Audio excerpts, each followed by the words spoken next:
Good afternoon. Just doing a technical check. I'm hearing an echo from somewhere. Are we sorted now? Okay. Thank you very much.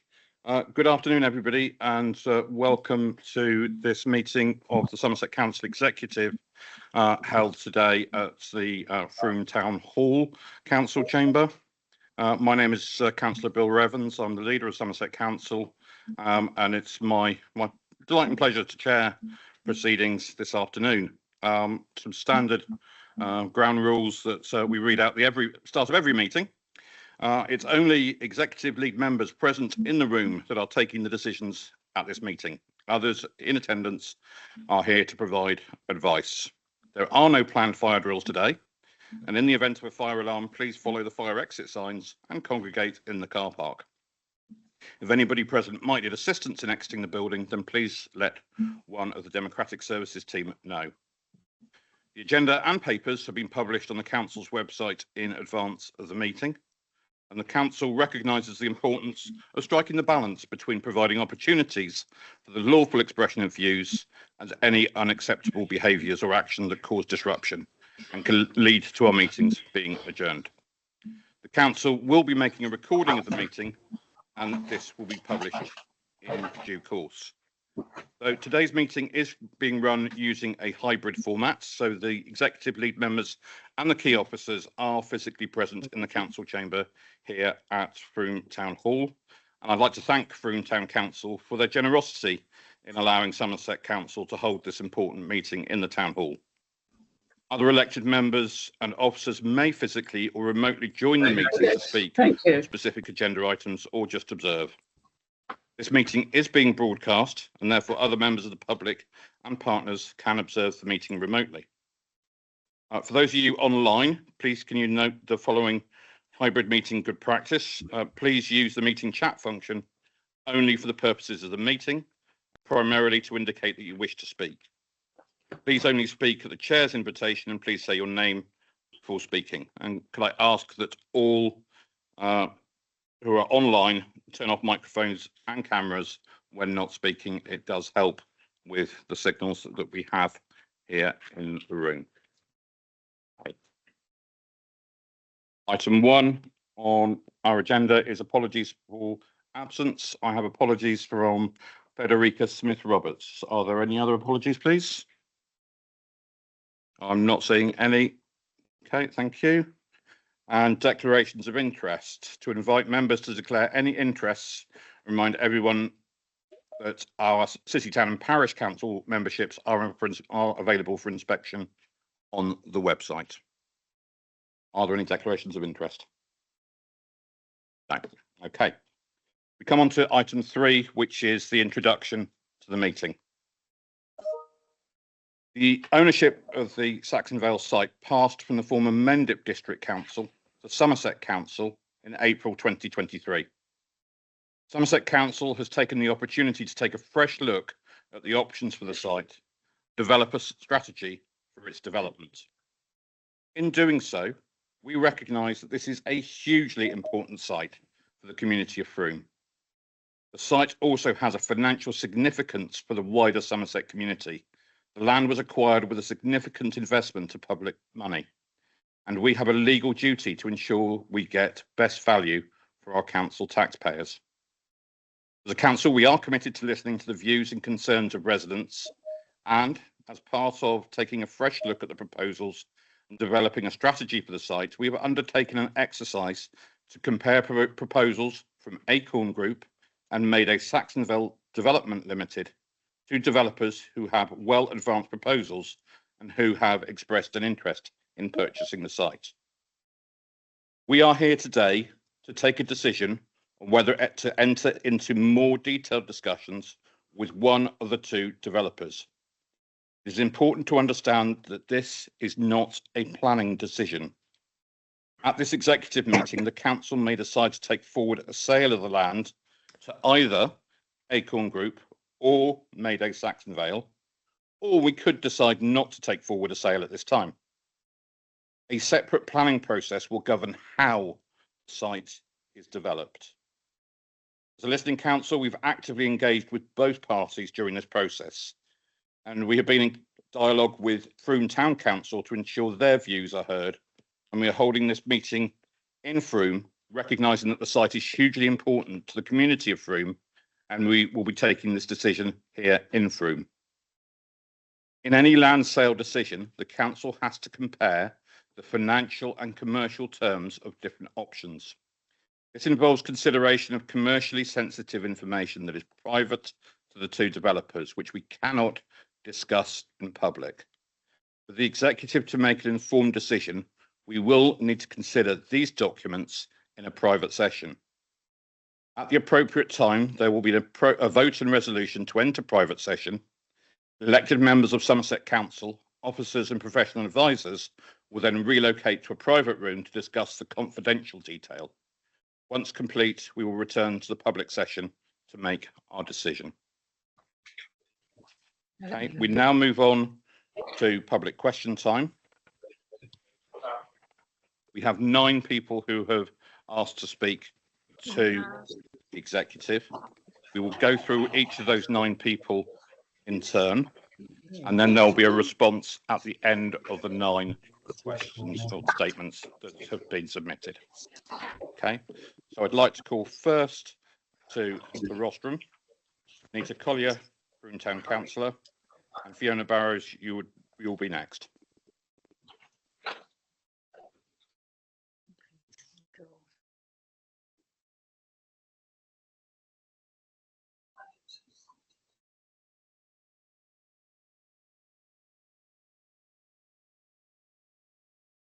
First of all, can I say thank you for the opportunity to speak at this meeting.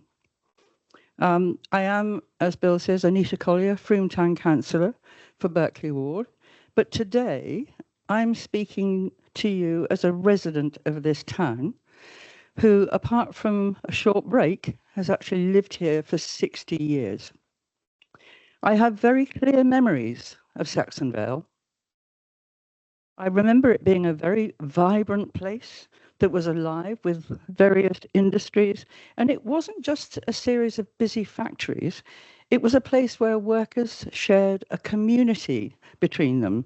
They built that, and that was a major part of Frome.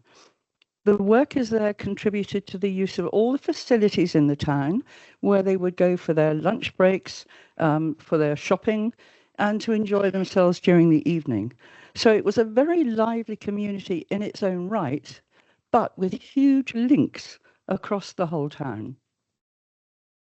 To be honest, I can see merit in both these planning applications, but my belief is that Mayday Saxonvale has far better understood and captured the desire to create that sort of community in the town.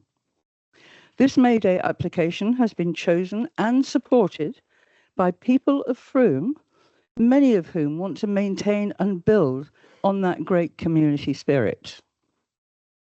By offering a hotel, a Lido, some magnificent green and public spaces, as well as the right number and size of commercial properties that will help businesses to stay in Frome rather than relocate, I believe that this Mayday plan has all the potential to ensure that Frome will continue to thrive as a strong and vibrant community.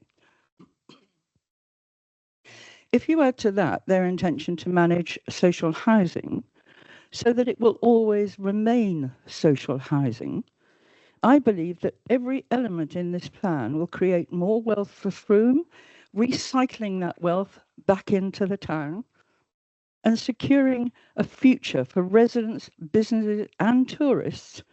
And it would become a flagship model for Frome and for Somerset, showcasing creativity, collaboration, and community.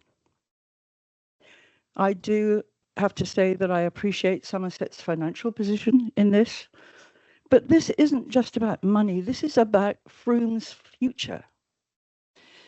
You say, and I quote, "We will be a council that will do our best to be there whenever our residents need us." You talk a lot about social value, which is totally embedded in this project.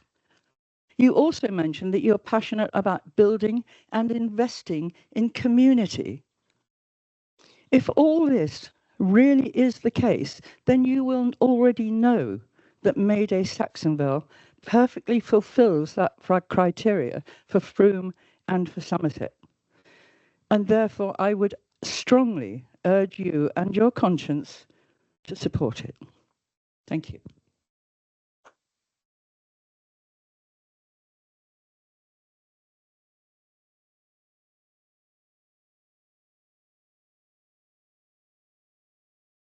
Thank you, Nita. I should have mentioned right at the start that there is a 3-minute limit on public speakers. It will be a flexible 3 minutes in this context, but I will be looking at the clock. And if I do say, can you draw your remarks to a close, that will be the indication to wrap up. I should have said that before Anita spoke, but she was excellently timed, as it turns out. Next got Fiona Burrows from Frome Town Council, and Richard Lyons will follow. Hello everyone, I'm Fiona Bowers. I'm a Frome Town Councillor for Oakfield Ward, and I'm speaking today as a Ward Councillor on behalf of only myself. I'm sure this afternoon we're going to hear a lot about commercial space and affordable housing, but a town isn't really made up of buildings and spaces, and a community definitely isn't. It's made up of people, and it is people that matter. So that's what I'd like to talk about. We have just had a general election with a voter turnout of only 60%, the lowest since 2001. Trust in politicians is at an all-time low, and only around half of people feel listened to by their local government. And when it comes to planning decisions, the general consensus is that people only engage in the process when it directly impacts them. That is not the case here. We, as the people of Frome, care deeply about this site beyond how it will impact us directly. We saw the potential and importance of it, and when Acorn submitted their original plans, we came together and said, this is not what we want. This is not good enough for us. We are ambitious for our town, and we want more.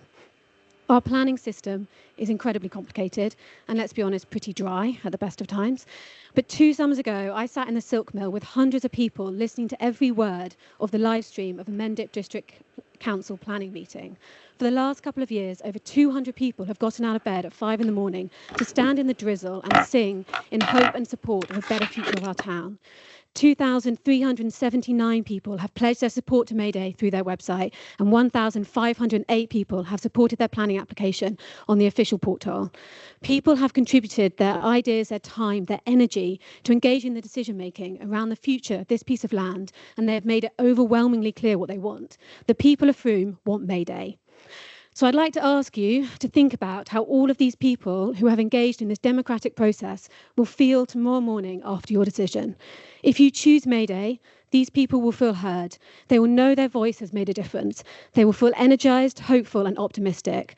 They'll feel proud and excited to be living in the town with the largest community-led development in the UK.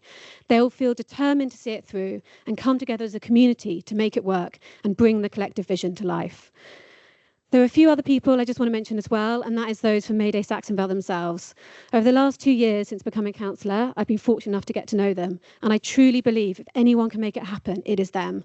They have put their money, time, skills, energy, and at times probably their mental well-being on the line and committed wholeheartedly to speaking up for our community, bringing us together and trying to create something we can all be truly proud of.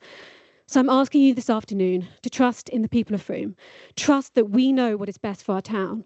Trust our commitment, our enthusiasm, our energy, and bet on the people here today to deliver not just another development, but a better, more hopeful future for Frome. And please, please sell this land to Mayday.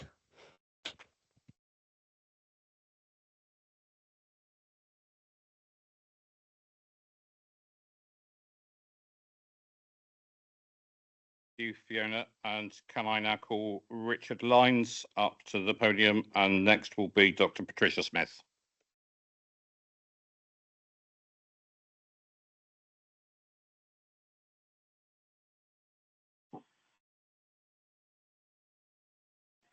Yeah, switched off. Obviously very... Okay, good afternoon. I'm Richard Lyons, a resident of Frome, and thank you for the opportunity today to address you on this vitally important development for Frome. As part of a community service group in Frome, earlier this year, we invited both Acorn and Mayday to come and talk to us and to update us on their proposals for the Saxonvale scheme. This gave a wide audience the chance to question the teams about how their plans had developed since we met both groups a couple of years ago. With a personal background of 40 years in delivering large-scale developments in London and having connection to Frome since the 1980s, the way Frome has changed and developed over the years has always been of keen interest. In fact, the community spirit and ability to participate in the wider support network of Frome was an important factor in moving back to Frome where my wife was born. On hearing from both camps, I was convinced by the many facets of the Mayday scheme. Its ability to have community-led development, providing community benefit at its heart, along with key partnerships with Frome Area Community Land Trust, Stories and others to develop in a sustainable way. Frome has many examples of being a pathfinder in innovative new schemes. I'm fortunate to be able to support some of those schemes in Frome.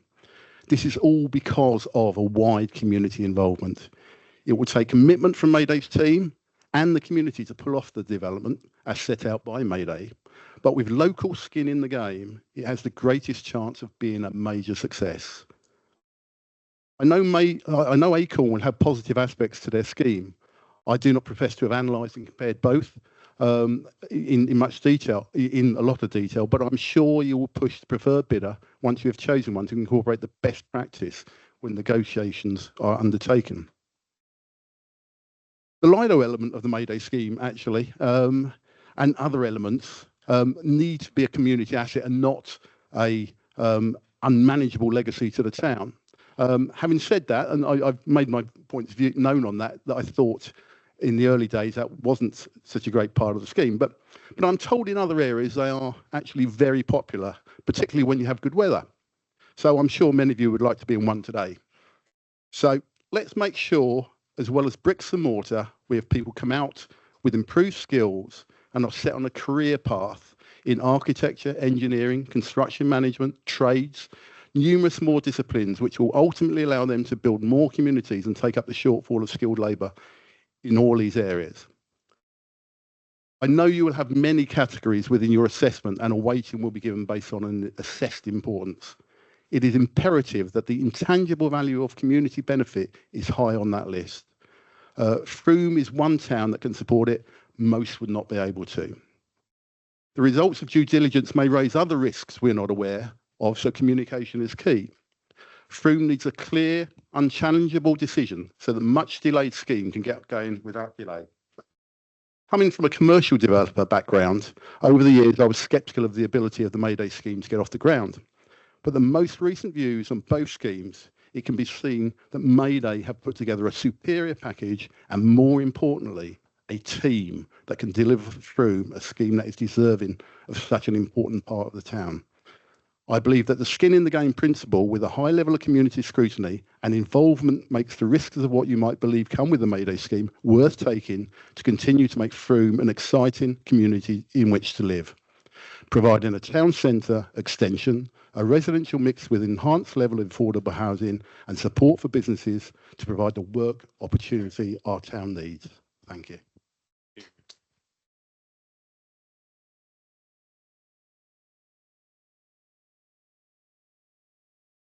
Was a very flexible 3 minutes. Good afternoon, and thank you for this opportunity. I represent the Frome Civic Society. I am also a citizen of Frome, but the Civic Society is a voluntary, independent body, and we look at things on balance, which is better for this town. So that's where I'm coming from. This site is a very rare urban resource. 12 acres in the heart of this historic market town, and for centuries a hive of local industry, now the only place left to expand the centre of this town as thousands and thousands of new homes are being built around our margins. Your predecessors did buy the site knowing that their own local plan called for a seamless mixed-use town centre extension. Yet, they appointed a residential property developer with no relevant credentials for this complex and very sensitive project.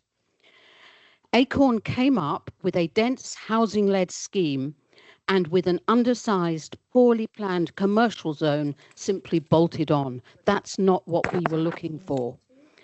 And because they didn't deliver those required town centre uses, they lost their planning consent in the courts. I would have hoped that would have prompted them to rebalance the whole scheme. But their response was to cram in more marginal employment space to make up numbers, just to make up numbers. No reduction in housing, which remains the mainstay of their proposal. Our view is that it wasn't right to appoint a residential developer as the Saxonvale developer. Selling them the land now would only compound that misjudgment of your predecessors. The Mayday scheme does fit the brief much more closely.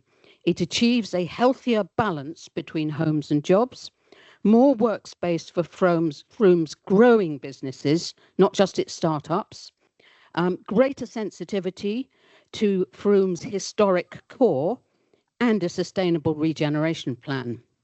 And on top of that, the proposed community land trust ownership underscores the commitment to genuinely and permanently affordable housing, which we all know is what the real Frome housing crisis is about.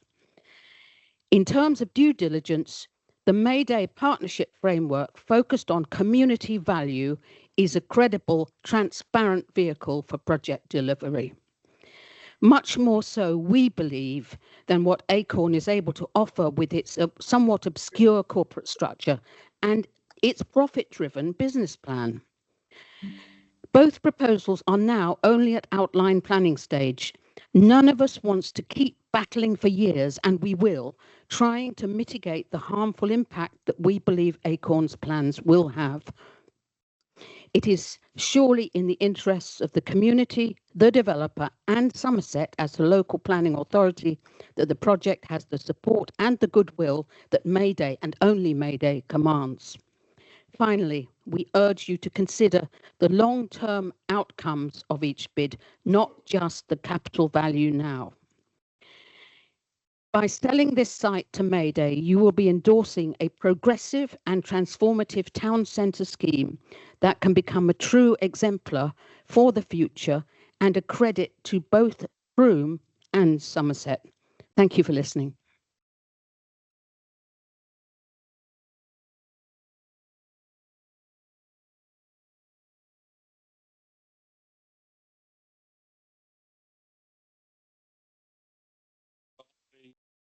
Podium, and Alison Murdoch will be next.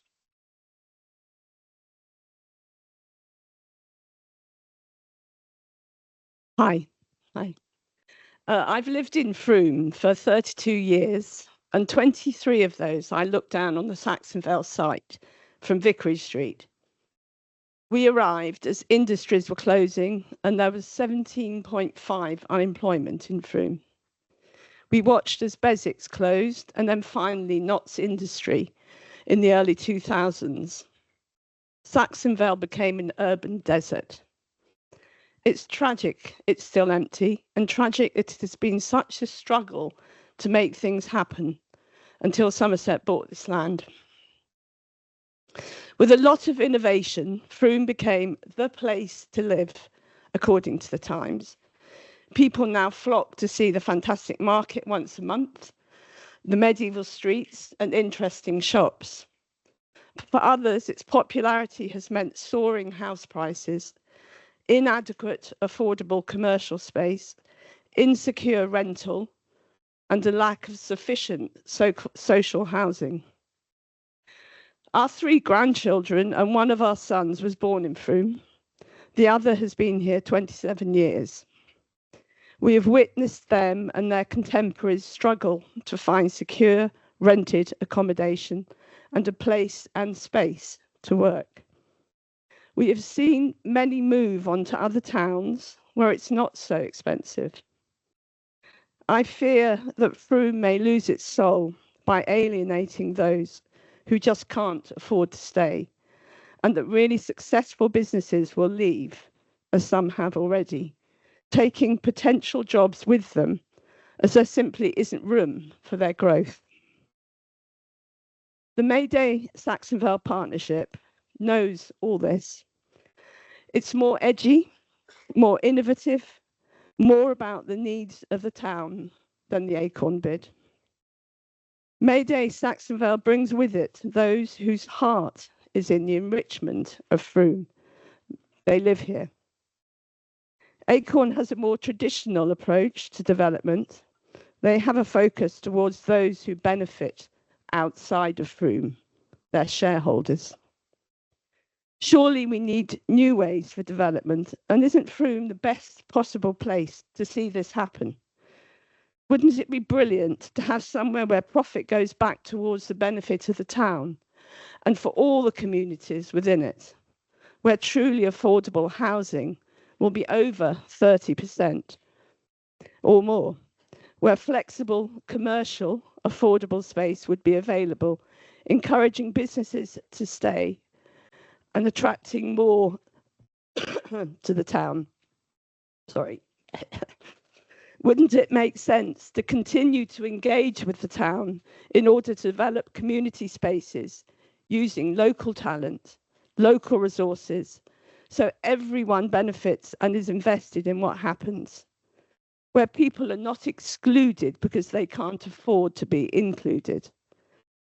How proud would we all feel to be part of something so vibrant and exciting? That's what I would like ourselves, our children, our grandchildren, and their friends to be around, to feel part of. This is what's so exciting to me in the Mayday Saxonvale Stories Faculty Partnership bid. Their creativity, innovation, and commitment to what Frome needs is so apparent. Why would we support anything else?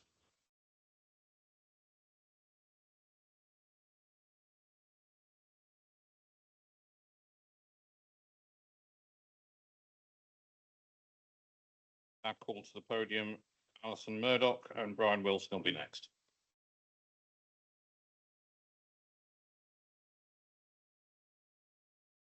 Thank you for this opportunity.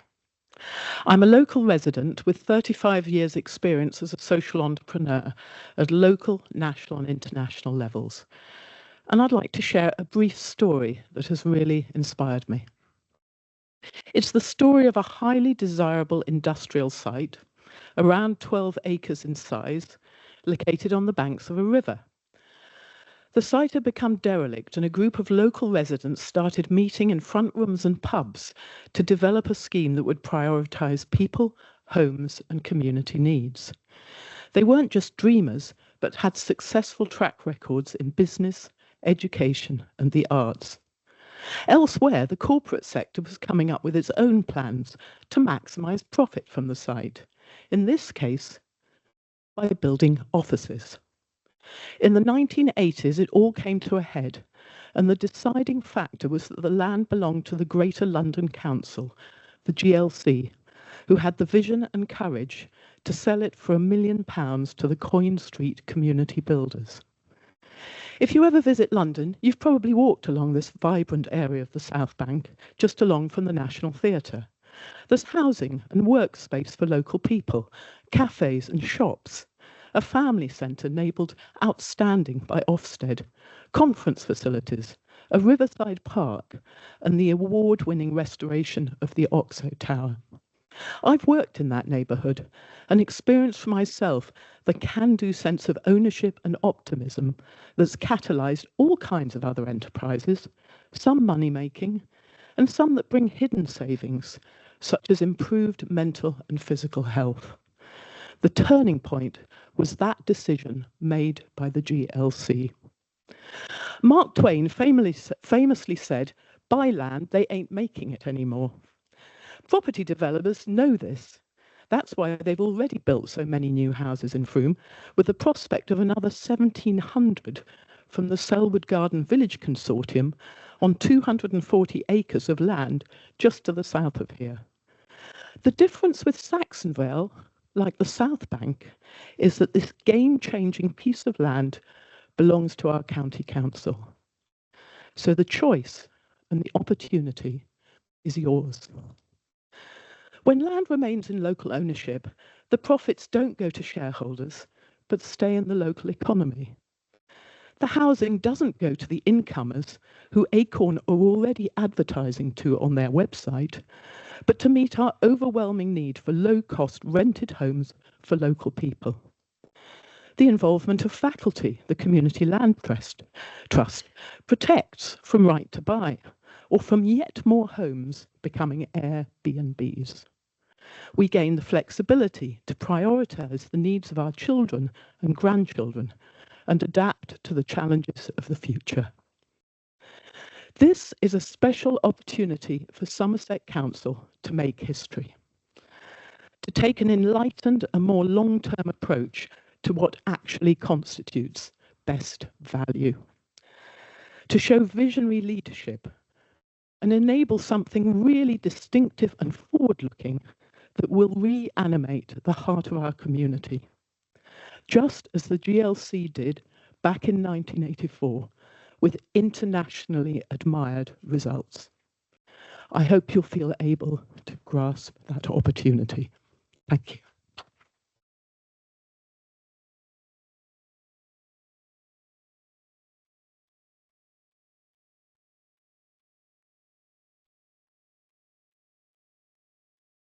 Calling Brian Wilson to the rostrum.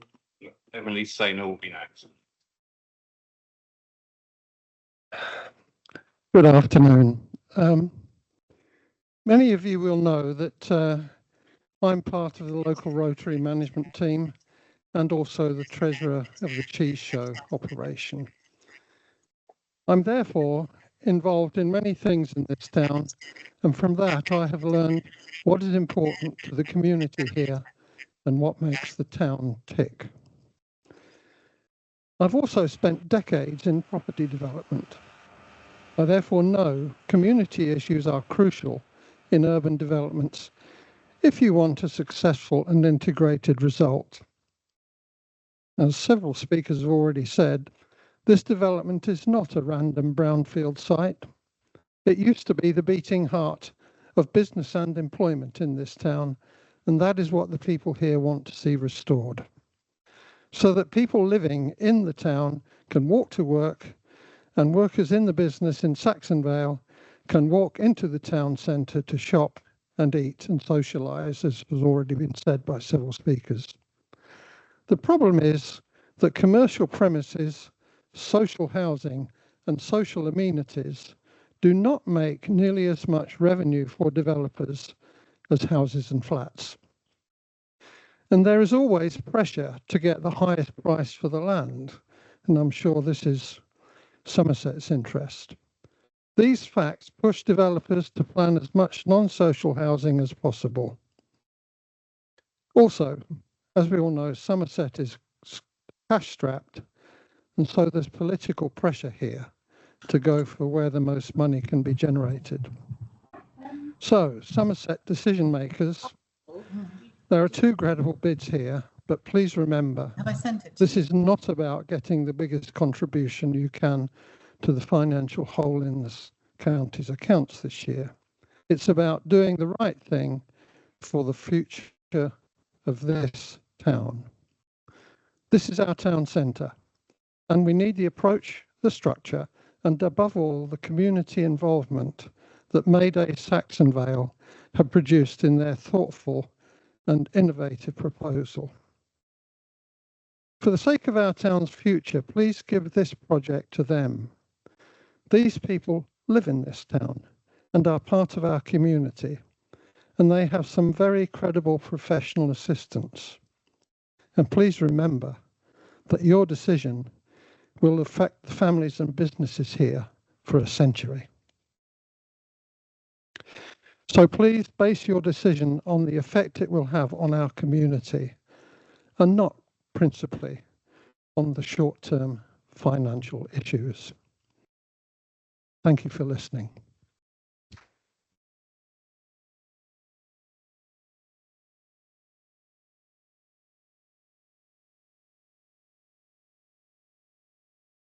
Brian. Now for Emily Sainer, and the final speaker will be Taylor. Emily, if you are your written submission is slightly longer than everybody else's. I have been generous with time. I've actually shortened it considerably. Thank you. So my name is Emily Sainer, and I'm a member of the public, and I live in Frome. I'm speaking in the hope that today the Executive Committee will make decisions above all with probity, accountability, and in the best interests of our town.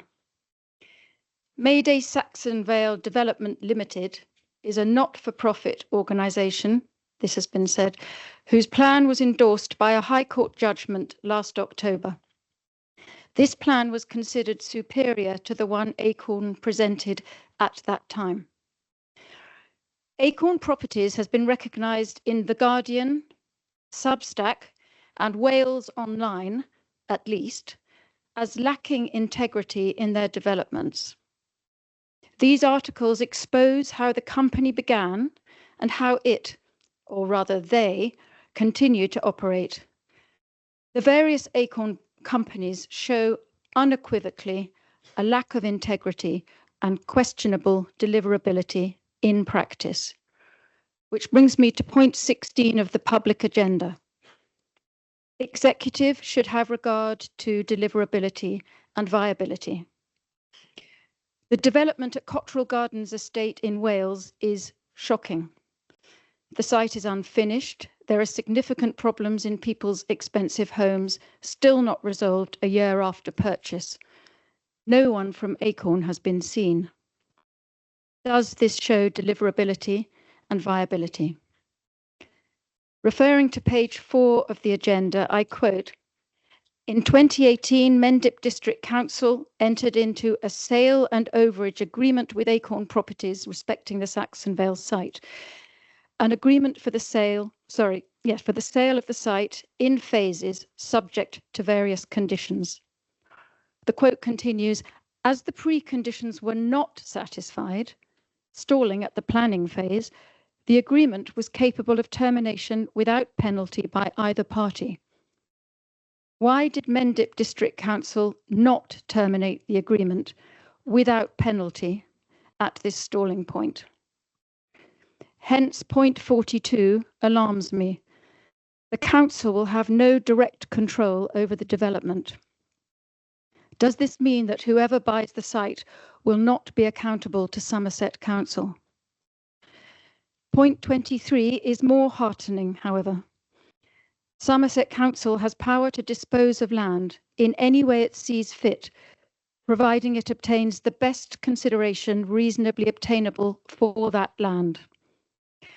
I trust this means that the Executive Committee will consider which development is in the best interests of Frome Town Centre and indeed the whole of Somerset. Personally, I have no issue with people making a profit out of skill and hard work.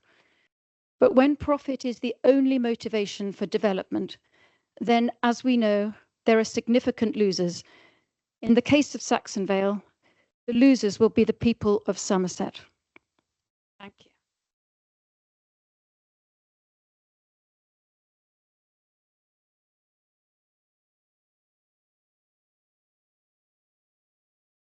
Thank you, Emily. And the final speaker is Vanessa Taylor, please.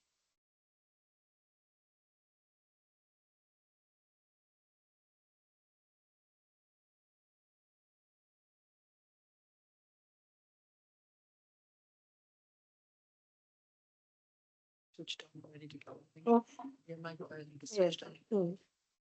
It is, it should be on that. Right, hello. My name is Vanessa Taylor. I came to live here 5 or 6 years ago. Is that all right? So it's partly because my husband died in Wales and my daughter lived in Frome. When I came to Frome first, I was amazed at the smallness of it, really.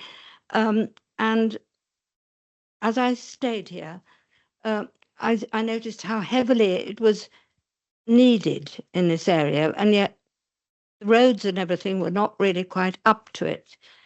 where I lived, huge lorries came in on the main road through Portway and everything. And it seems that they haven't got a bypass properly. And I thought it needs more planning to work. There were then these plans for a lot of houses by Acorn, was it, on the outskirts of Frome, where people could not access the town really. Elderly people particularly would find it difficult because the public transport system was developing. The whole thing about Frome was that I got the feeling that somebody'd slipped, maybe thought it's a sort of place that attracts a lot of money, and people with money will come and live here. And that is true. They came with their great big 4x4s and filled the area, filled the car parks, and if you enlarge it anywhere on the outskirts, you just become a sprawl of houses, and so they've got to have their own separate way of coping, these little appendages on the outside of Frome. So to stop Frome becoming overloaded with the traffic and houses, it's a small town. Frome was a very small town, I imagine, originally, and it still is. And if you look at the roads, a lot of the roads, they're still built, they were built for horse and cart, and, they're now housing 4x4s, trying to pass each other. So there's a lot of planning required regarding the roads, I would have thought. But anyhow, as far as I'm concerned, when I first came, I thought, oh, take me back to Pembrokeshire, I can't bear it.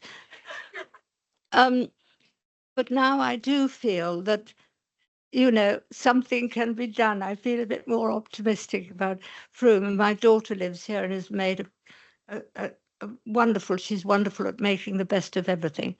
And it's given me hope. That's all I have to say, really.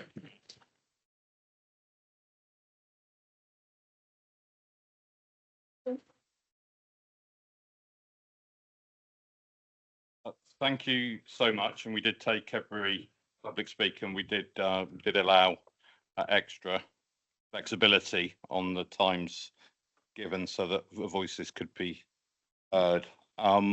In Emily's question, there was a bit that she left out, which I'll just refer to, around those bits of papers that weren't published. And I do just need to emphasize, I do understand the frustration that some of the information isn't publicly available to everybody, and we truly do. This is standard practice when there's a commercial discussion that's a decision that needs to be made by the council. Things that are commercially sensitive to the two companies do need to be discussed in private. We do whatever we can in public, but we do what we have to in private. And I hope that you understand that we are trying to maximise the transparency as we make this decision today. Okay, Adam, I don't know if there's any points that you wanted just to follow up from the public comments first. Thank you, Chair. So there were a couple of questions in Emily's presentation. I'd like to answer those if that's okay. So, sorry, is that better? Wasn't close enough. Thank you. So there was a question around the status of the sale and overage agreement that was signed by Mendip District Council. As the report states, that can be terminated at this stage by either party without penalty. The question was why that hadn't happened. The existence of the SOA in its current state is not a barrier to the council taking the site forward through a different route, and it's been left in place as the council must consider all options before making its formal decision. And as you'll see in the papers, it is included as an option for consideration. The second question that was raised was around the influence of the council over the development in the event of an unconditional sale. With an unconditional sale to any third party, the council won't retain the level of control over the development that it has at the moment. The controls in place through the planning system would provide assurance on compliant levels of affordable housing and commercial space being delivered on site. And the reasons for the approach to unconditional sale are outlined in paragraph 4 of the report. And the other options for reference in terms of the sale and overage are detailed in paragraphs 9 to 12. Chair. Thank you, Adam. And that concludes our item 4 public question time. So we move on to our 3 presentations. The first is a representation from Frome Town Council, and I'd like to invite Steve Tanner from Frome Town Council to make their representation. Thank you, Steve.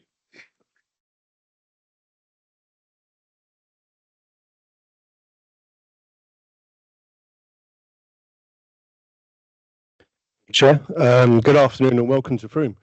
First and foremost, my name is Steve Tanner. I'm the leader of Frome Town Council and chair of the Planning Advisory Committee at the moment. And I'm glad that the lady that spoke before is now feeling optimistic about Frome, because we have done for some years, so that's good. And firstly, I'd like to thank and acknowledge the efforts of Adam Savory and Rebecca Jarman in keeping us here at Frome Town Council up to date throughout the process recently. Thank you very much, Alan. It's been very good. I've been a councillor now for 5 years. Planning was the primary reason I first got involved in local politics. A council meeting on Saxonvale, I think, was one of the first I attended. That seems quite a long time ago now, but in the context of the history of this site, it's actually quite a short period of time. So it's been derelict for over a quarter century, and probably more, as some of the people living here beyond me have known. There's a lot to applaud in both schemes, and they are significantly better than all of the schemes that have come and gone previously over the years that I've waded through over my time. But my first point is, let's see some progress. Residents of Frome have very strong opinions on how this site should be developed. The overwhelming desire is that something happens, and soon. There have been so many false dawns over the years. I think we all now have a collective responsibility to ensure this site is finally developed. It's the last significant brownfield site in the town. Its location is special, very special, with river frontage, access to the town centre and views across the historic area. Whatever happens at Saxonvale will shape Frome. This site has the potential to play a pivotal role in the development of the town for decades and centuries to come. My second point, this is an important site. Because of its location, this site warrants an outstanding development, something that will enhance the historic and cultural attraction of Frome and Somerset as a destination. The social and economic benefits that can be achieved by getting this right are difficult to quantify, but will clearly be many multiples of the initial value of the site itself. The economic benefits will extend far beyond Frome itself. As we have seen from the success of the independent market and the cheese and grain, businesses from all over the county will benefit. Where once was a strong manufacturing heritage, even in the town centre, there is now a countrywide renowned arts, crafts and music culture. This has not happened by chance. The residents of Frome have reinvented their town over the past quarter of a century, creating a vibrant centre that is bucking the trend in terms of high street regeneration. Frome's independent retail sector, an independent thriving events venue and its own world-renowned recording studio, as well as a full calendar of festivals, markets and other events, innovative events, attract visitors from far and wide. Town centre locations are vital for urban regeneration that builds and enhances communities, but only if done correctly. We have a chance here to build on that sense of community with something exciting, different, something that Frome and Somerset will be proud of. That will only be achieved if we build a development that is truly outstanding. My third point, the town has a preference. We know from the plan application that made over 1,500 comments of support for their plan. You could argue in a town of 28,000, this is a small percentage, but anyone that's been around a planning committee will know that to get more than a few comments of support is rare. To get 1,500 is unprecedented. In addition, a Lido, a hotel, the existing use of community land trust to ensure the future ownership of affordable housing remaining affordable in perpetuity has proven very attractive to the town, and a significant number are excited about this becoming a reality. Which leads on to my fourth point about the desperate need for affordable and smaller housing in Frome. One of the key priorities for the people of Frome is evidenced by our recent engagement, and I'm sure will be part of your deliberations. Much has been made of the declaration of a housing crisis here. It's real, and you only have to look at the statistics from Home Finder to see the problems getting worse. The issue is not so much the number of houses that are being built, it's rather the type of housing that's being built. The 30% affordable housing requirement as defined in local policy is something we have not deviated from for the past 6 years. The current numbers given by both bidders in their respective plans are impressive, and we welcome this. However, our understanding is that a large percentage of these are subject to receiving grant funding from Homes England, which cannot be accessed without planning permission. Given that Somerset Council intends to sell this land unconditionally and the planning system is weighed heavily in favour of developer, in reality, the chosen developer will have ample opportunities to make changes throughout the development process. With this in mind, we would like to clearly understand how many units of affordable housing each bidder can commit to, and we would like a further commitment that this will not be eroded using the planning system. We are of the opinion that the executive should base their decision on a contractual commitment made at point of sale from Somerset to the selected developer. We are concerned about the lacking conditions in the sale agreement. We understand why this is the case, but at the very least that any sale should be conditioned to the current policies and local plan of Somerset Council and the neighbourhood plan of Frome Town Council. The fifth point, I haven't got many more. Both proposed schemes contain elements which we welcome. This commercial element, sorry. Both schemes contain elements which we welcome. The inclusion of substantial employment space by both bidders is what we've been repeatedly asking for the last 5 or 6 years. And another topic highlighted in our recent engagement. It's clear that this is the last significant area within Frome that can provide employment. This needs to be as adaptable and as flexible as possible to respond to ever-changing markets. It is very difficult to predict what we need going forward. And this must complement rather than compete with the existing town centre. And finally, we welcome the process that the proposals for the development of the riverside areas by both bidders and reiterate our desire to take over the maintenance of these green spaces. So to sum up, the rival schemes certainly take a very different approach. Acorn is a conventional developer-led scheme, which gives some degree of comfort insofar as it's a tried and tested method. But the Mayday scheme approach is new and different and indeed exciting, motivated more by community than commercial interests. But clearly being so innovative and perhaps more complex, it may come with inherent risks. We've not been party to any of the comparative data within the CBRE report, so can't comment on viability, but we have had briefings from both parties, and we expect what is being presented to be delivered. Don't envy you this decision. Let me go back to my first point though. Please ensure the development of Saxonvale, unused for decades, an important site for the future of the town, is transferred with sufficient safeguards to ensure promises are kept. We see spades in the ground as soon as feasibly possible, and the development itself is truly outstanding and something that we can all be proud of. Chair, my statement has led to a few questions which I'd like to just pose to the committee and indeed to Mayday and Acorn.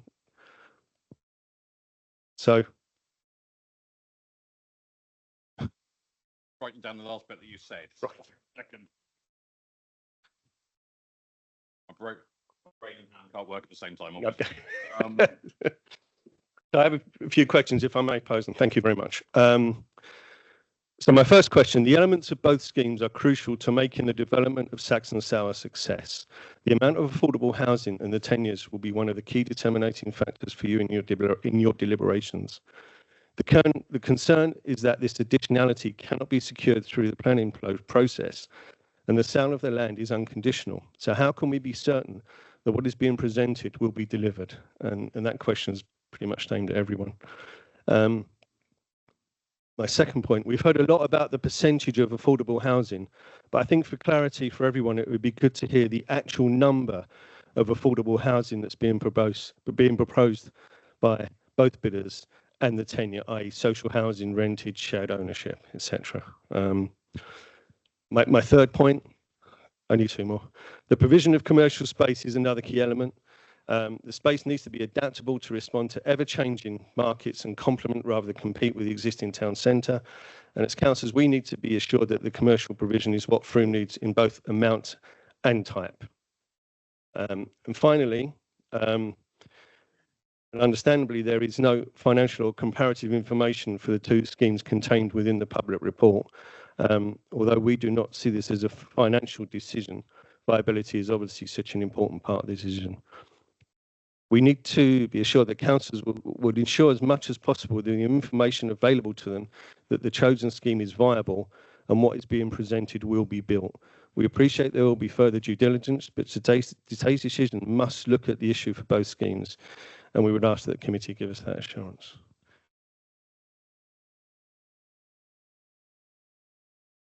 Steve,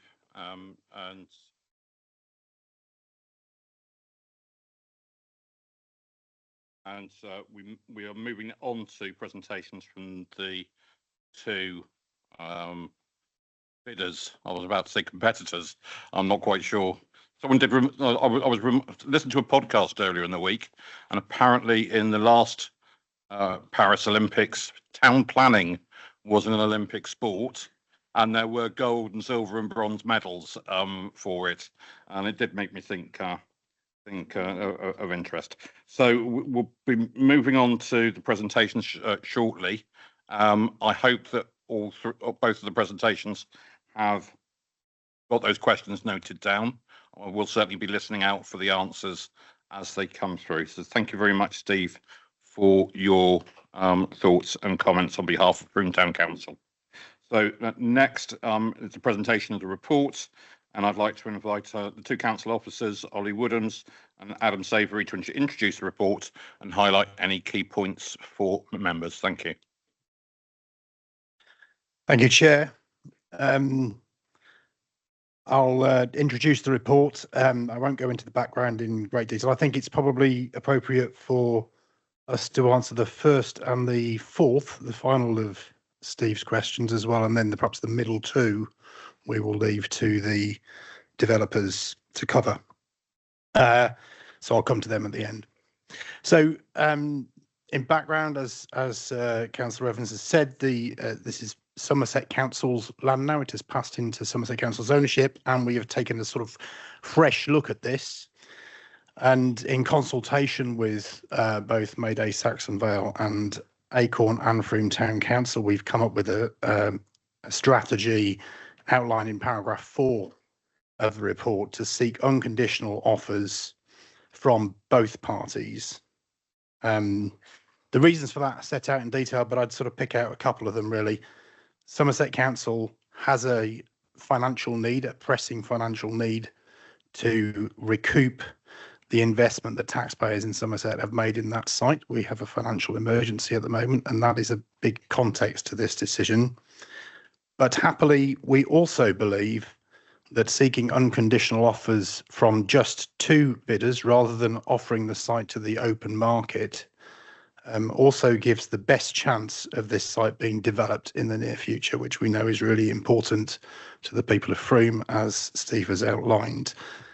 In line with that strategy, we've taken advice from CBRE, real estate advisors, and also Ashford's, our legal advisors, and set out for each bidder a set of criteria that are set out in paragraph 5 of the report. And I'll perhaps bring in your final question here about viability. Those criteria are in part absolutely set to make sure that councillors are considering the viability of the scheme. Part of our judgment on best consideration is, are these schemes financeable? And that's why we're not just looking at a top line price offer here. We are looking in depth at the commercial proposals, and viability is a big part of that. So those criteria are set out in paragraph 5. Both bidders, we're really pleased that both bidders responded in full to those criteria. The analysis of CBRE is one of the confidential papers that compares both bids. Executive members have had the opportunity to have a long, lengthy session in private with each bidder to quiz the developers about their proposals, and they've taken advice from CBRE as part of that as well. But the executive has really three options open to it today. It could decide to progress an unconditional sale with Mayday Saxonvale. It could decide to progress an unconditional sale with Acorn, or it could decide to do something else. And those alternative options are set out in paragraphs 9 to 12, as Adam covered earlier. And that's an important part of today's judgment and the decision that we've made today. And there is a risk that this decision may be challenged. Councils get challenged a lot on their decisions, and this is a contentious decision, and one where we have two parties that have invested a lot of time and effort and cost in preparing bids. So it's really important that this decision is legally robust. And paragraph 23 and 24 of the report set out some of the legal basis of the judgment that executive may take today.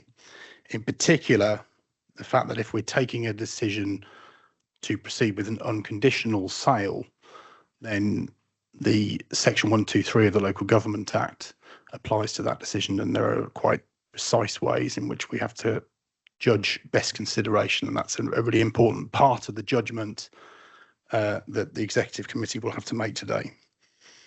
And I think it's important to note the offers and the proposals that have been assessed as part of this are unconditional offers. As we take forward one or the other offer, if that's the decision that's made today, we can seek to safeguard things through contractual commitments, but that may not be possible. And I think it's really important that executive members understand that, as they sit here today, that they have to assume that the basis of the sale is unconditional. If you take that decision to proceed with one or the other bidders, because that's the proposal that we've sought. We think that delivers best value. We think that's the right strategy, but other strategies are open to you. And finally, and Adam may have something to add if I've missed anything, but I'll come to your first question there, Steve, about how can we be certain that what is being presented can be delivered? And I think we just have to say, well, we can't be certain today. And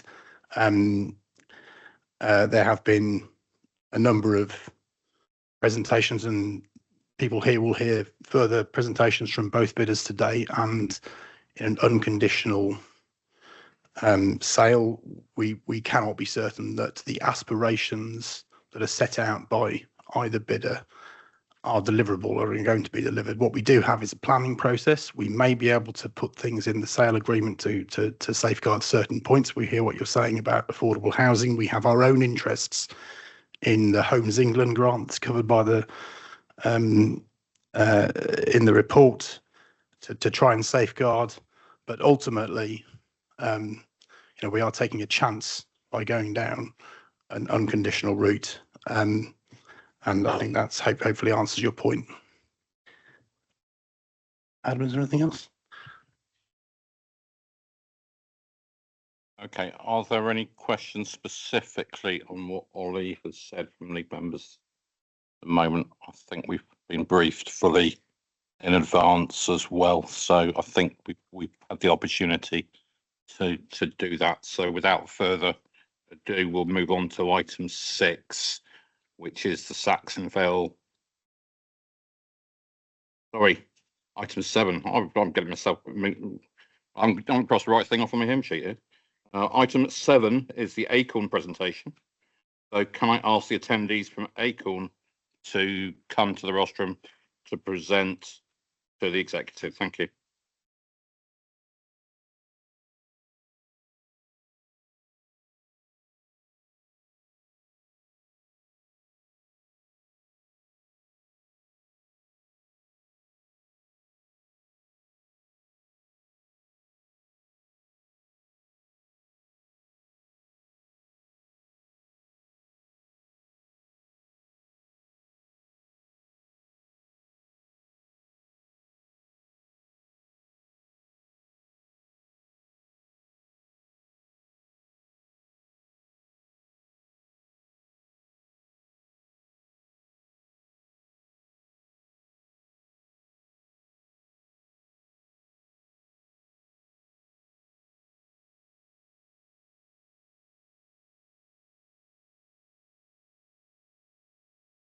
Good afternoon.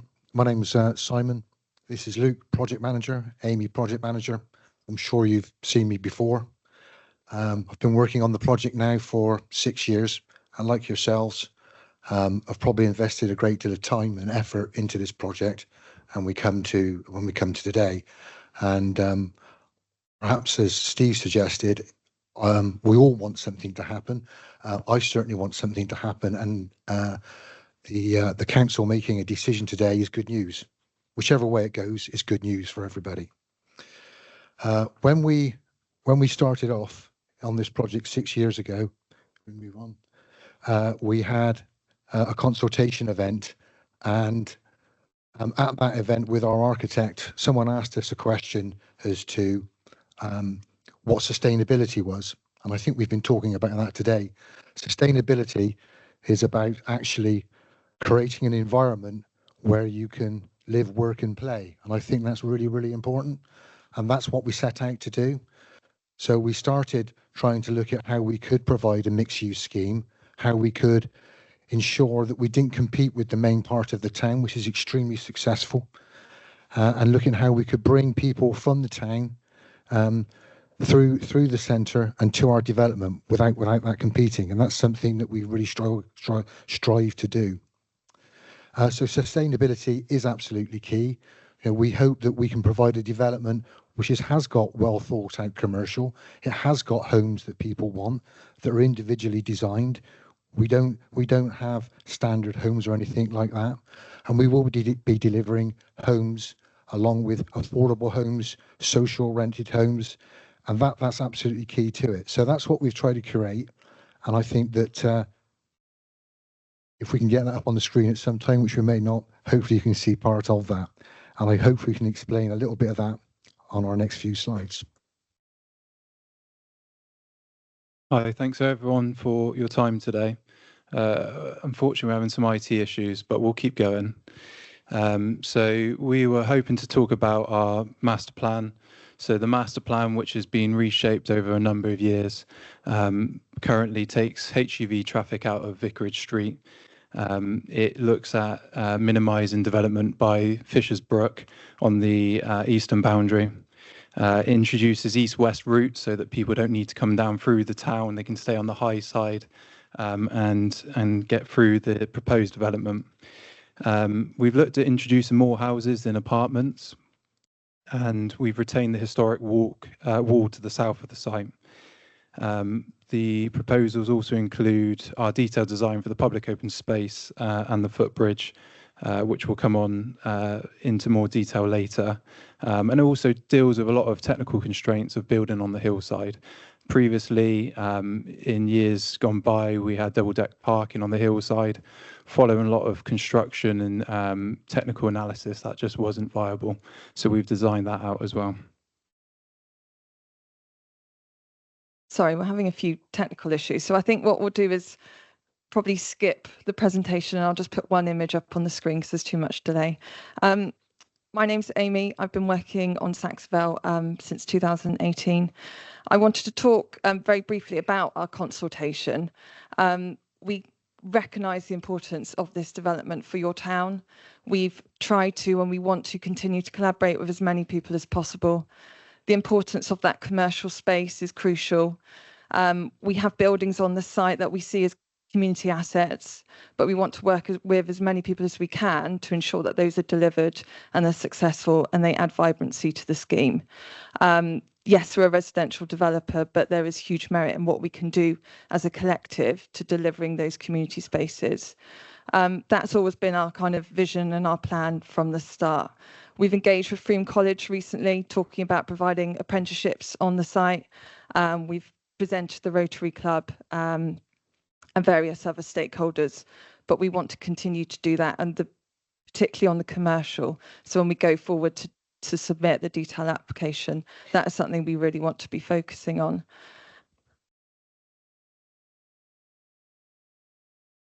That's our affordable. Okay.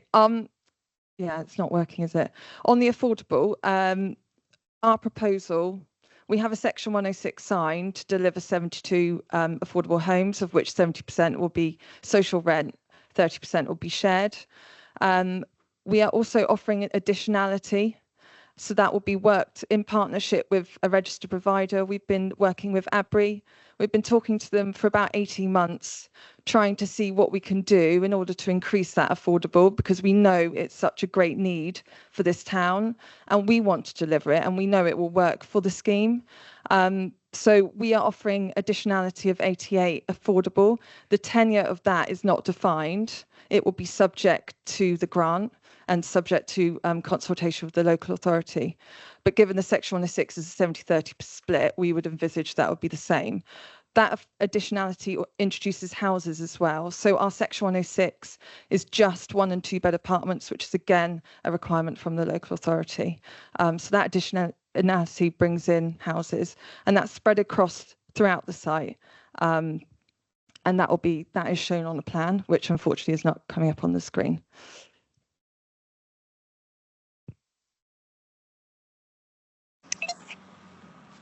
Obviously, the commercial, the mixed use, the flexible space that we want to deliver is key. And I've listened to the speakers, and I think that's been put fantastically. There was a comment that we're cramming commercial space on. We haven't really altered our footprints. That commercial space always existed. It's just that it's now going to be changed to be in the outline planning permission. The scheme that we've built up commercially respects the silk mill. We deliberately not put residential next to that, and that came through the consultation. In addition, through the consultation and later meetings with the Civic Society, they were really keen that we should open up the commercial quarter and let that bleed through onto Garsdale. And you'll see from our plans that that's what we considered doing. So on the ground floor, along Garsdale Road now, we have flexible commercial units. They need to be flexible. We all know that over a period of years, the commercial desire changes. So flexible small spaces are absolutely key. But we're also working, as we have been, and we've said many times, to look to have a co-worker element to that development. And that's key around the square, where we have the square being formed with the Western Warehouse. And we're hoping that that co-worker element could produce circa 700 jobs. That's what we've been advised.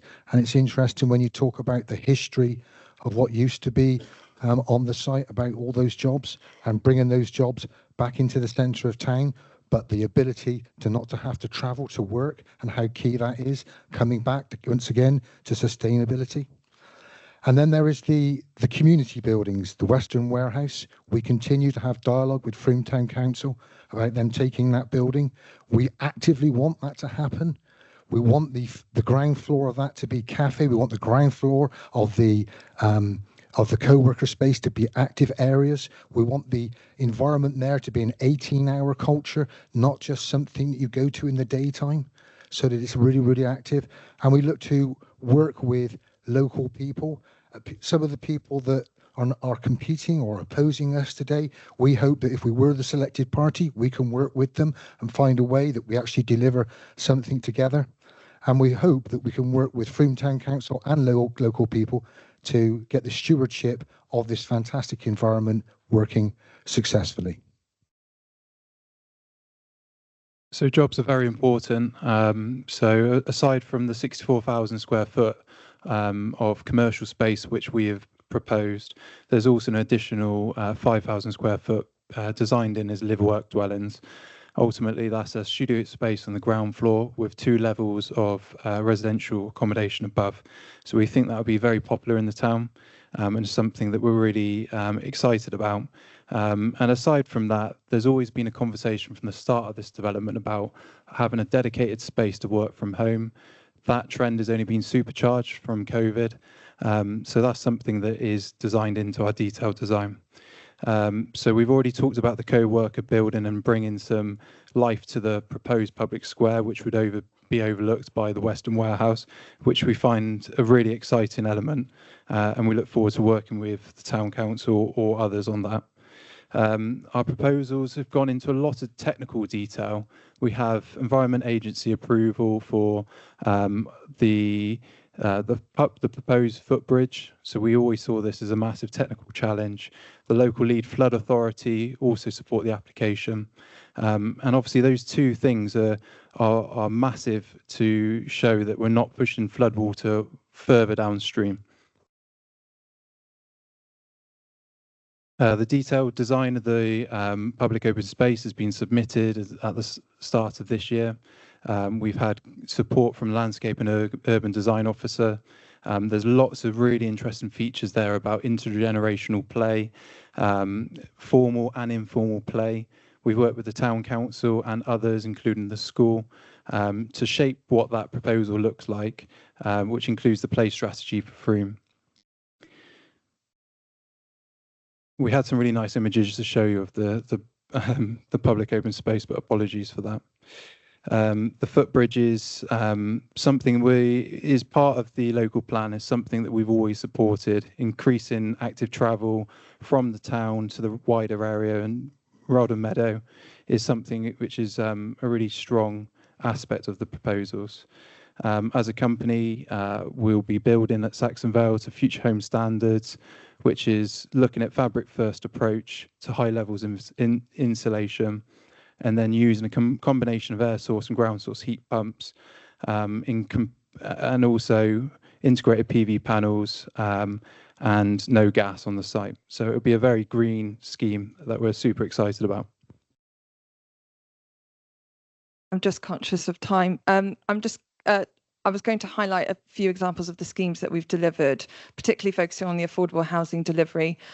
Just a couple of schemes, one in Wedmore where we delivered 44% affordable. A scheme we did in Bristol, Loft House, it was a complicated conversion of a listed building and a new build element. We actually doubled the affordable on that scheme. Again, I wish I had some images.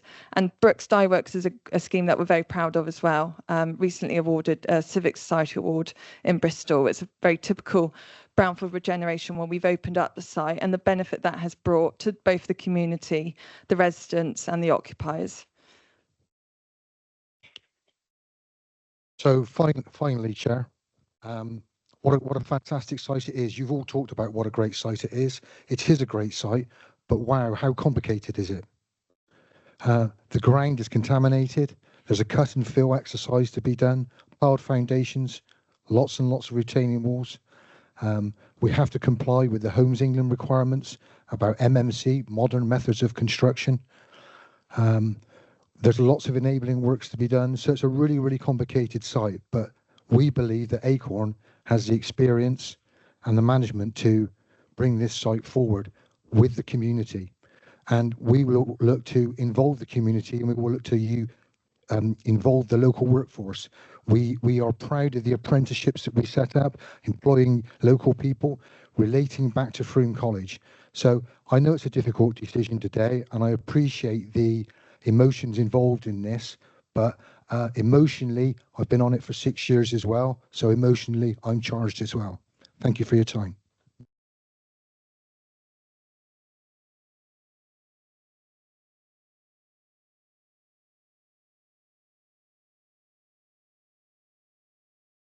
Thank you. And now can I ask if the presentation from Mayday comes to the rostrum? Thank you very much.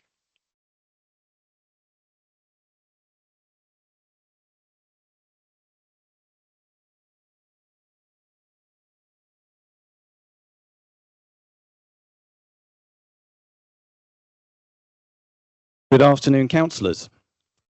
From the start, our aim has been to make sure that Frome and Somerset had a choice of what is developed in Saxonvale. Today, you now have a choice in front of you. We've approached Saxonvale with one purpose, one mission, to transform Saxonvale as a mixed-use urban regeneration project in a way that puts Frome first and its community at every stage. In the UK today, the developer model is short-term, profit-driven, and it imposes developments on communities. Consultation is often a final token gesture once the plan is already fixed. Our model is based on shared value, not shareholder value. We will retain the majority of the developer profits within the scheme, resulting in approximately £15 million of retained value when compared to standard developer profit margins, resulting in dramatically improved outcomes for Frome and Somerset. Ours is a community-led model, Development by and with the community. This will be the largest community-led development in the UK and quite possibly further afield, taking place in Somerset. Community-led means retaining wealth in Frome and Somerset and developing proactive strategies to achieve this. We will always use local contractors and professionals where we can, creating training opportunities for people, especially the young, at every stage. We will provide opportunities to local residents to invest in the development and community assets. Community-led means being it for the long term. We live here and we will put the long-term interests of the town at the centre of our decision-making. Community-led means engaging with local groups that can contribute to improved outcomes. Frome Area Community Land Trust will retain the freehold of the site, providing security over the community ownership of the land in perpetuity. For a private developer, there is nothing to stop them selling the site to another party. We will work from our outline design. Our community-led approach has resulted in an outline planning application that received supportive comments from the Town Council, the Chamber of Commerce and Frome Civic Society, as well as over 1,500 residents. This is a completely unheard of level of support for a planning application. This is planning as hope, building a sense of community ownership over Saxonvale and what it could mean for the town and its future. Community-led means we will invite the community to kickstart activity on the site before and during the development phases. Community-led means we will complete our detailed design process by bringing together our professional team and the local community in a structured process. We recognise that the only way to meaningfully create a place, rather than a cookie-cutter development, is to co-design with those who understand the history, the context, and the fabric of Saxonvale and Frome. We will work from our outline design, which is a sensitive landscape-led master plan with a clear hierarchy and variety of public spaces, including a riverside park, playground, and lido. Placemaking cannot be achieved in a layout dominated by cars. We will build hidden car parks, clearing the public realm for placemaking and people. Ours will be a retrofit first approach. Retaining historic buildings and structures. We have sought to learn from the existing patterns of the town, such as embracing communal gardens, to help build a resilient community. Community-led means understanding the history of Saxonvale as the town's employment centre, what this meant in the past and what could it mean in the future. With employment site after employment site lost to housing, Saxonvale is the last opportunity to deliver employment space in what is a highly developed town centre in a growing town. Somerset Council has set a requirement for 11,850 square metres of commercial space in the town centre. If only half of this is delivered in Saxonvale, which is the absolute minimum permitted, then the Town Council's own policy for employment space and job generation in Frome can simply never be delivered. We will deliver nearly 10,500 square metres of flexible and varied commercial space. Those working in Saxonvale will support the weekday economy and footfall in the town centre, increasing the resilience of our independent businesses. Community-led means we will deliver community-owned assets across Saxonvale. These buildings and spaces will be places where the priorities of the town can play out for years to come. Working with local organisations, we've already developed plans for an enterprise centre with modular space for new and growing private and social enterprises, a community cultural centre in the Western Warehouse and surrounding suite of buildings, a making and creating building playing to Frome's strengths in this area, a circular economy hub, and a community kitchen to support the local food economy, food education, and local food businesses. Community ownership is central to how towns take control of their future. This is how towns build long-term resilience and then require less support from their county council. We will deliver 263 homes ranging from one-bedroom apartments to family homes. We want a multi-generational community reflective of Frome to take root. We recognise the climate emergency and will put sustainable development first. This means, at a minimum, high levels of insulation such that only electric heating will be necessary, with no need for heat pumps or boilers. Working with local group Freeco and our partners at Communities for Renewables, we will install a community-owned solar microgrid. Bike storage will be available for all residents alongside an electric car club. Based on the homes we deliver, we will make educational contributions of over 1 million and overall S106 contributions of 1.9 million. We are committed to delivering at least 30% affordable housing. And in terms of numbers, 30% would mean 79 homes, 80% of which would be social rent, and 20% would be intermediate housing. And that's in line with the policy, the general policy of the council. But we are going to use all levers possible to increase this to 50% plus of homes. We are awaiting government approval of a recoverable grant funding to lower our site purchase costs, and this has been delayed by the general election. We will work with our registered provider to secure additional Homes England funding. Taken together alongside the profit retention within the scheme, this strategy would enable 50% affordable homes to be delivered. The freehold of the affordable homes will be held by the Land Trust, securing their future and providing ground rent to support the Land Trust in doing more for Frome. After selling the site, as discussed, Somerset will have no means to compel either developer to deliver more than the required 24% affordable housing, which is the requirement for the site. Trust, motivation, and incentives are crucial. Our position has been clear and consistent from the outset.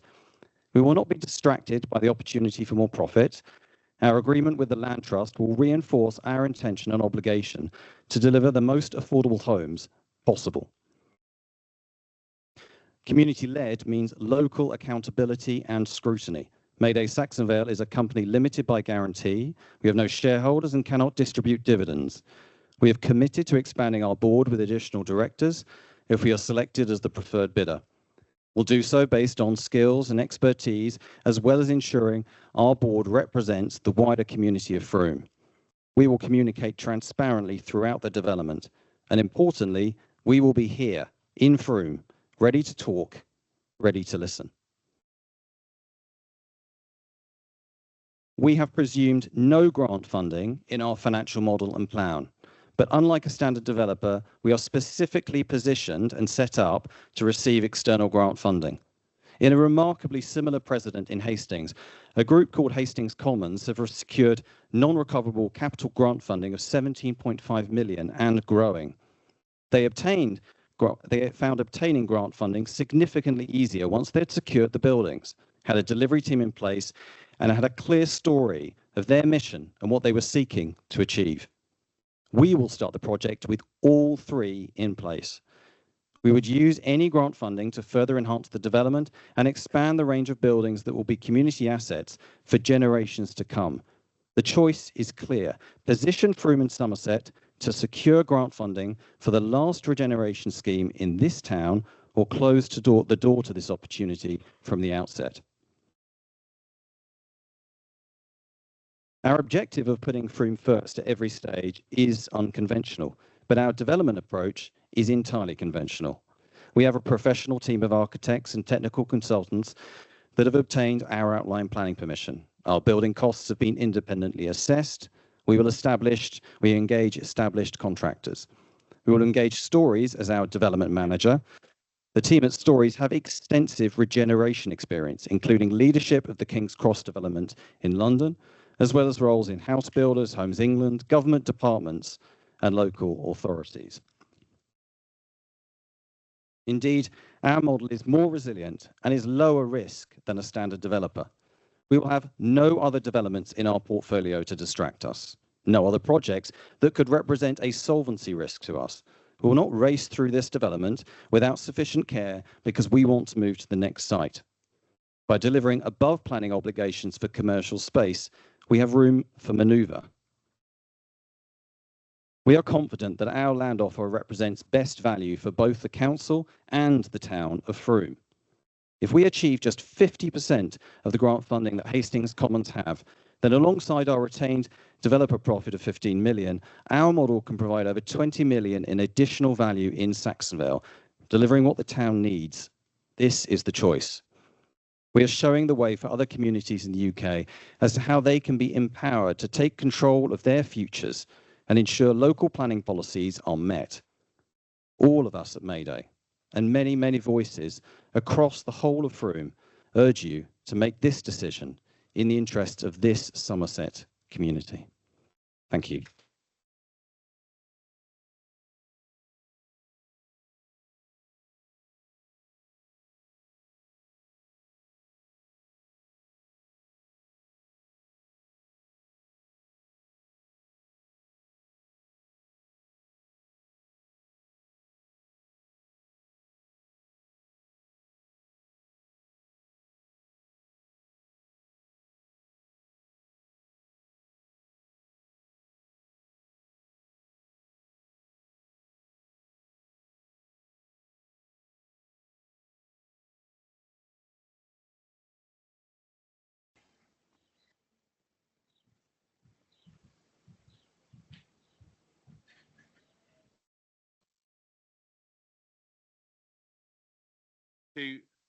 To both of the bidders' presentations, to all of our public speakers. We're now going to move on to item 9 on our agenda. Unusually, we are actually slightly ahead of schedule. So we will move on and take our public session discussion next, and then we'll take a comfort break before we go into closed session. I think that will facilitate things being more smooth in terms of the operation. Okay. So first of all, can I ask if any executive lead members have any comments or questions for officers or for any of the presenters that we've had this afternoon? And first of all, Councillor Dixie Darch.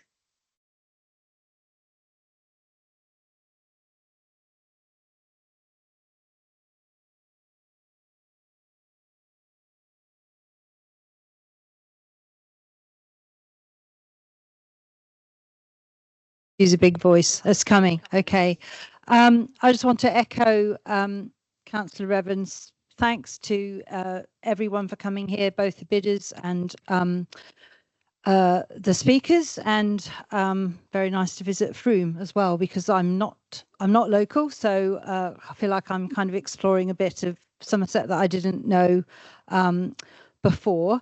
I think one of the things that I'd like to make clear is that I've come to this with a completely open mind as an outsider, so I haven't been embroiled in the history, and I'm not sure that I particularly want to. So when the two bidders came and did their kind of private presentation to the executive, we were really careful to ask virtually exactly the same questions. So we've tried really hard to be absolutely fair in coming to this process. So I wanted really to make that clear. I have to say, given some of the planning applications that come forward for us for big developments in my part of the world, in Taunton, I'd quite like it if there was some competition amongst developers, because it might kind of improve what's on offer. But I have a question for our officers. I have visited the site. I can see it's a complicated site in terms of levels. I can also see why it's so important to the town of Frome, and why people feel so passionately about it, because it's just right next to the town centre, and it's in a way it's a travesty that doesn't have anything but blackberries growing. I've still got the scratches, actually. But my question really is about the contamination. What kind of contamination does the site have, and how much of that has been cleaned up? So what would these developers be dealing with? Thank you.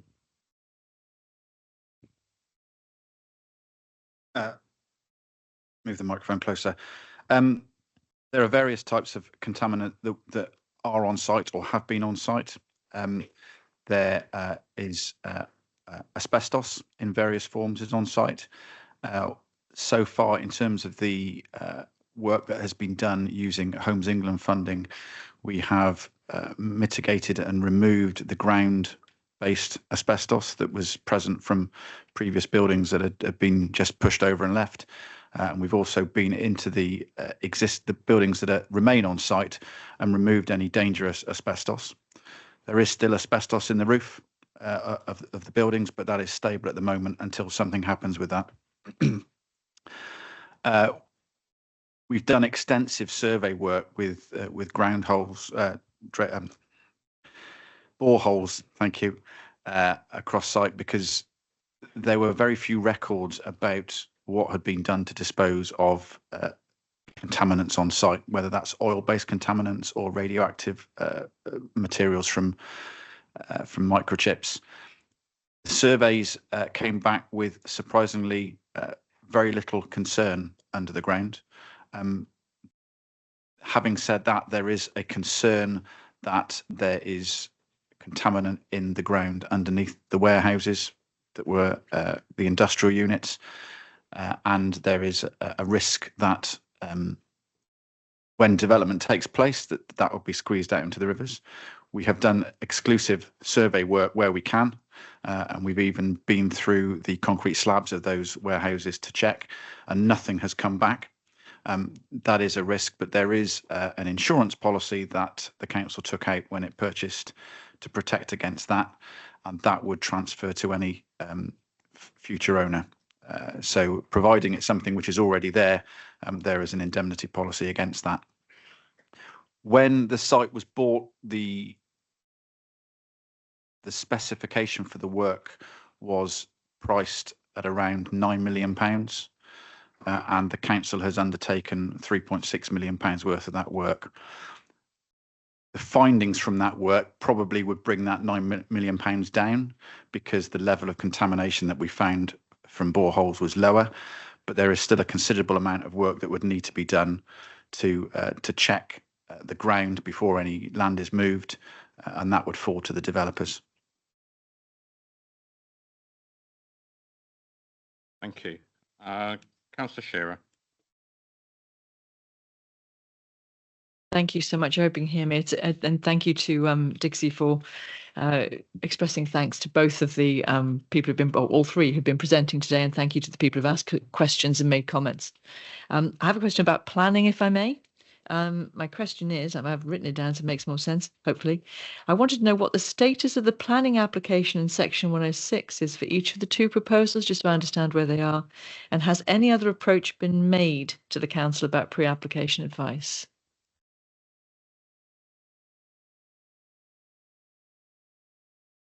Thank you.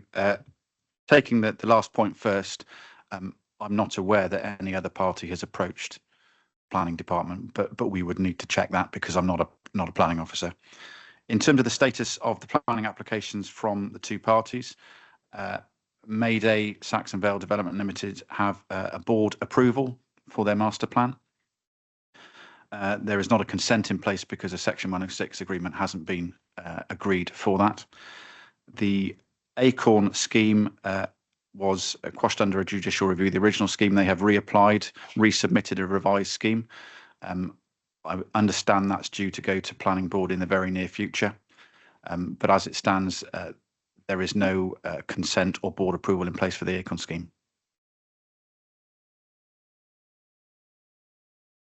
I just wanted to also say that, I appreciate, I just wanted to find out the current situation and the status to see how, equal or even handed that might be. But also just to remind ourselves, this is not a planning discussion. And I realize I was perhaps sailing a bit close to the wind there. This isn't a planning decision, but just to see what the status was. So thank you for that.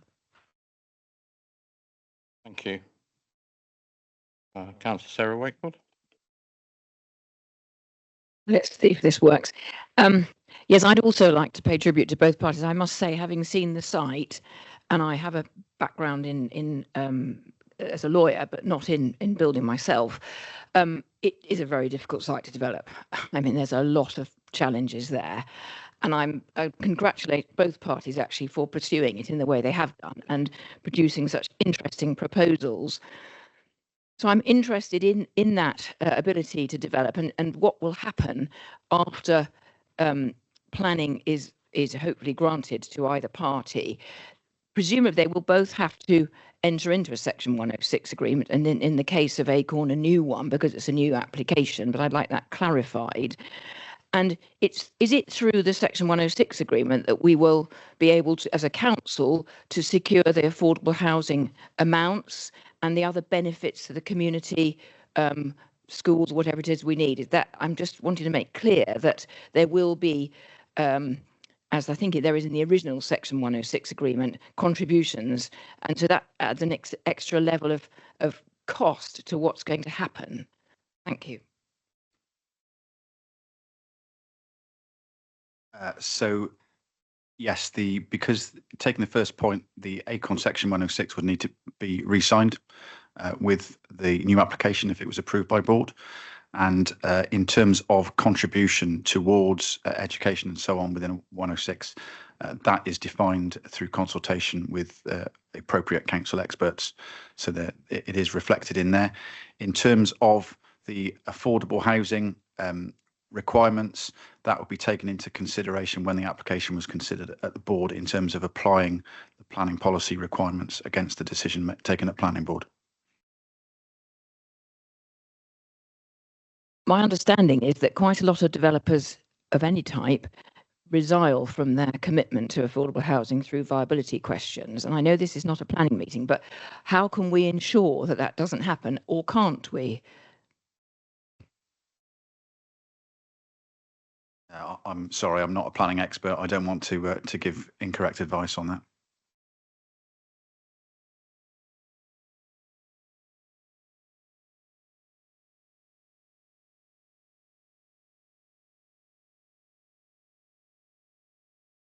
I'm not a planning expert either, but I think it's fair to say for the process we're in today, we wouldn't be able to secure those commitments as part of a sale because we're going for an unconditional sale. So there's no mechanism in the process before us today that would secure those commitments. Obviously, people have put those commitments forward to us as part of the process, and it's part of your consideration. But my understanding, and I'm looking at colleagues to correct me, my understanding is that that's not something that will be conditional in the contract of sale. So therefore, it would be of Section 106. It would be the logical way you think would secure those commitments.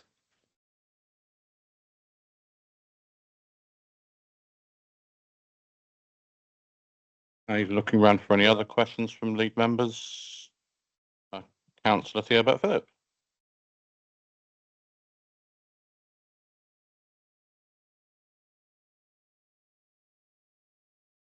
Is that warming up? There we go. There we go. Good. Yeah. It's by far from the first time I visited Frome as the member of this executive who lives by far and away the nearest, and I'm here most weeks, so it's great to be here. My biggest question here is the factors which we are allowed to consider as members of the executive when making our decision. Now, we've established that it's not a planning meeting, it's an asset disposal. We are required to get best consideration under Section 123. If we were presented hypothetically with bidders who had the same offer, what could we use as the tie-breaking decision? And if we had offers that were different, would there be any factors we could consider to choose a lower offer than a higher offer? I just want to be really clear on what our flexibility is on this decision making.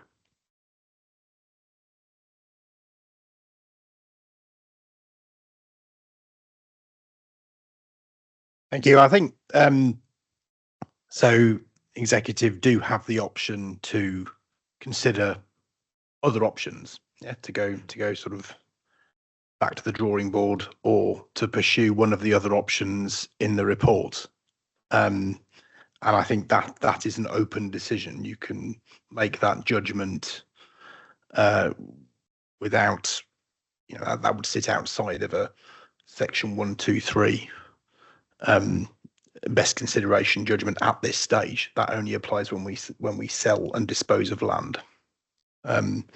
If the executive take a decision, and I'll ask colleague Jill Byron, our interim head of legal, to come in if she wishes to add anything to this. But if the executive decide to proceed to a sort of pursue a sales agreement with one of the two developers. That is about the disposal of land. We have based the process on an unconditional sale, and therefore executive need to assume, I think, certainly at this stage, certainly for today, that we're not able to secure non-financial outputs through that decision. We can seek to do that, but that's something we can't be certain of today. That being the case, the Section 123 sets out that you should consider best consideration in financial terms.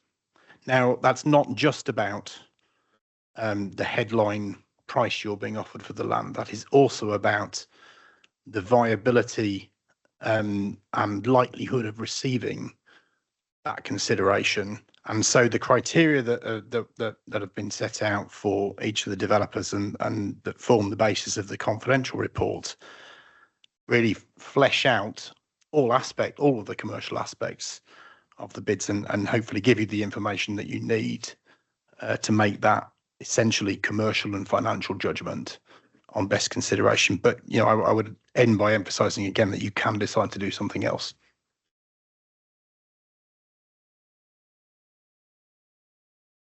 Councillor Richard Wilkins.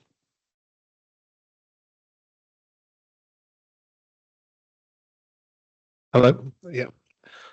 Thank you. I also have visited the site, and I've come again from a bit further afield and come to it fresh.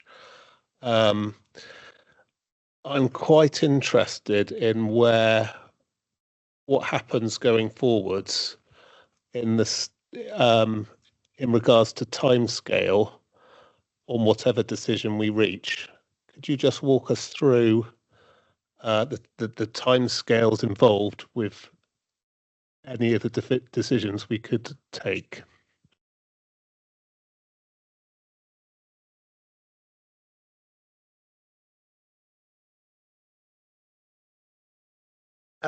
So we've had, and you'll see this in the confidential report, we've had programs submitted, outline programs by both developers, which give you an indication of timescale. But I'd stress again that is only an indication at this stage. We can't necessarily secure those timescales through an unconditional sale. We do believe that this approach gives us the really the optimum chance of seeing development on this site sooner rather than later. I think an open market sale approach or a conditional sale approach is likely to take a lot longer to see sort of spades in the ground, but we can't really be certain how long anything is going to take at this stage. And the developers' proposals are set out in there in the confidential papers.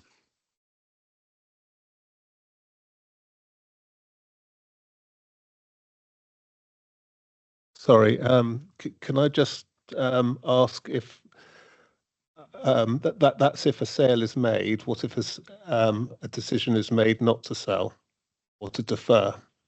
What's the timescales involved with that?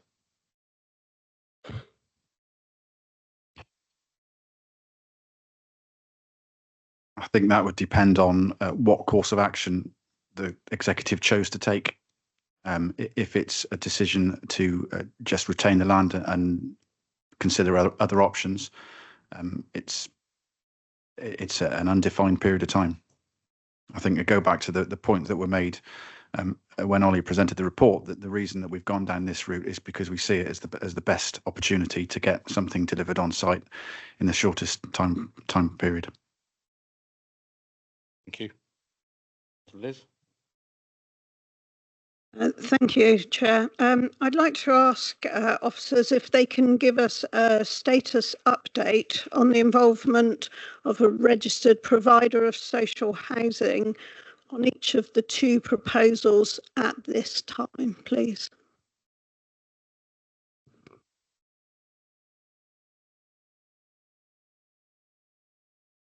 Thank you. So both parties have letters of support from registered social providers. they're unable to pursue that further until a sale contract is in place.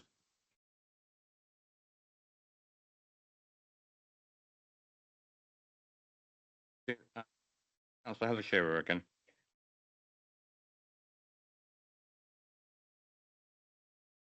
The registered providers, so forgive me. I got gazumped by my colleague there, so I apologise. But thank you for the clarification.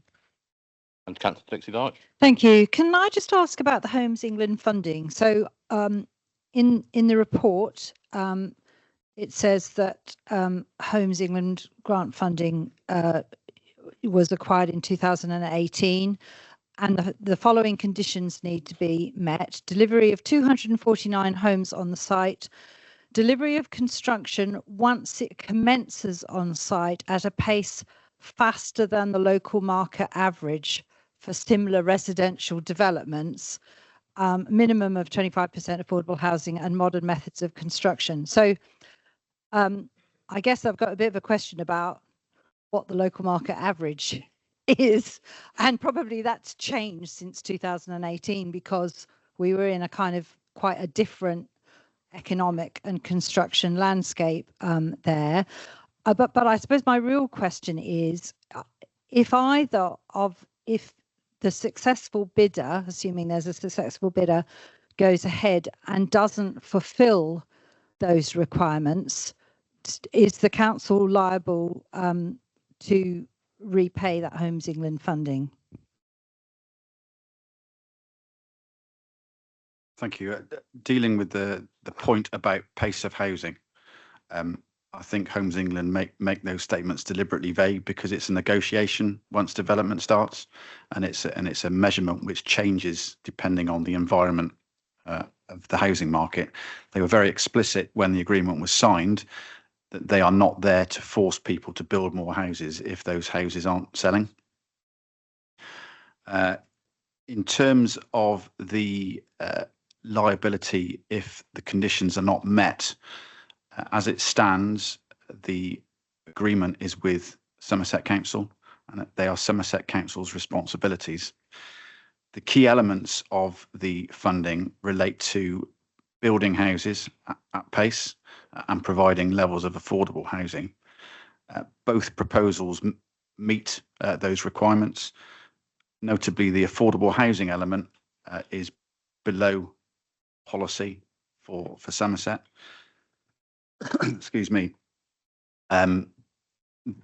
It's something that I think Jill might want to come in with a bit more detail if I miss anything out, but it's something potentially we could look at in terms of negotiation and indemnity. I think both parties today have made a commitment to deliver the Homes England funding, but as stated in the report, there is a potential liability if it's not delivered, and as it stands at the moment, that liability sits with Somerset Council.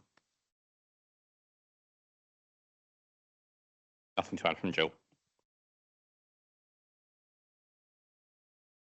Again.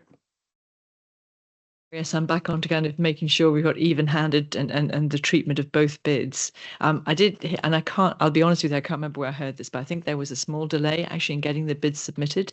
I think there was some extension to that, and I just wanted to make sure I understood that nobody was disadvantaged by there being a delay. I don't know if there's any reason for it or anything we need to know about, but I just wanted to check that that was actually all above board and correct. Yes, I think the original time frame that we set was very challenging, and both parties sought an extension, and both parties had that extension of 2 weeks. So it changed from a 4-week process into a 6-week process.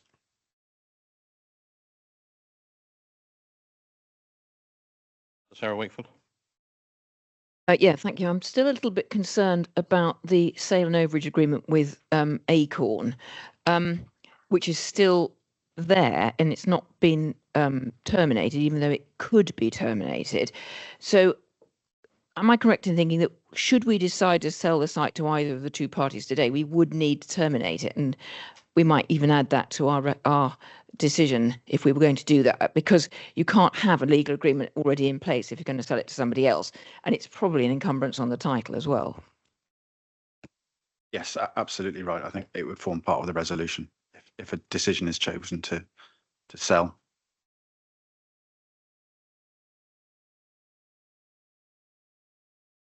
Heather again. To go away and consider this very, very difficult thing. Can I be reminded about the section 123? Because this seems to me quite a tricky part of what we're going to have to be decide. It's a tricky framework to work within. So could I just be reminded how section 123 applies to this site, please? Because I think that'd be helpful to have in my head as we go away and think about it. So yes, is it working? Section 123 is the provision that requires local authorities, when they're selling land, to obtain the best consideration reasonably obtainable for that land. And that's when it's a straight sale. It does provide for sales at an undervalue in certain circumstances with, for example, the consent of the Secretary of State. But the presumption in section 123 is that when we're disposing of land, we will be getting the best price that we can for that land. Okay, I'm not seeing any other comments or questions from members of the executive. I said I would prioritise local members in particular if they had questions. I noticed Councillor Helen Kay online has got her hand up, so I'll go to Helen first. It relates to a few of the recent questions, and the one that I'm really sorry, but we're now at the point where it's questions from members of council only. Okay, so Councillor Helen Kay, are you able to come in online? yes, can you hear me? I'm trying to speak, but I've unmuted myself. Can you hear me? I can hear you online, Helen. Okay, I'll come to Councillor Shane Collins in the room if I may, and please let us know in the chat, Helen, if you're able to come in or ask the question in the chat. We'll read it out. Thank you, Shane.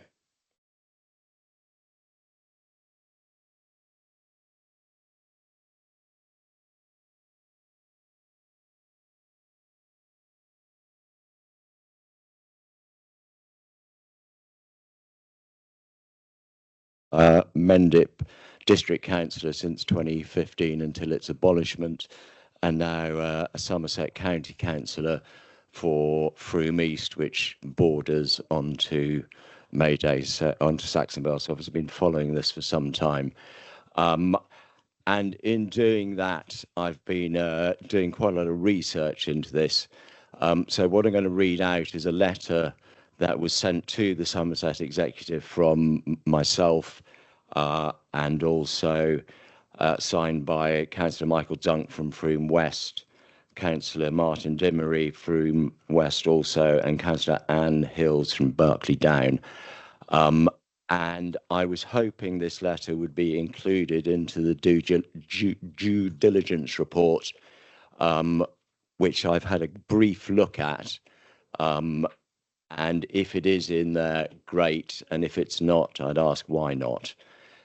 So, dear Somerset Executive, we write with serious concerns regarding the probity of Acorn Property Group, and we wanted to make sure that you were aware of some recent information which has come to light.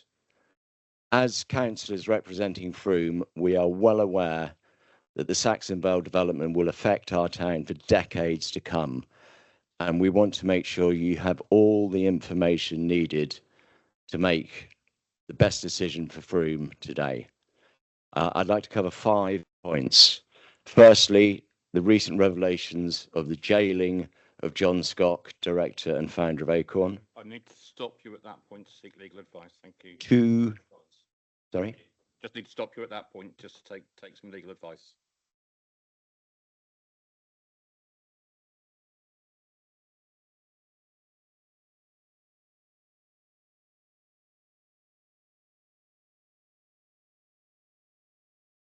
By doing so helps secure economic, social, environmental well-being.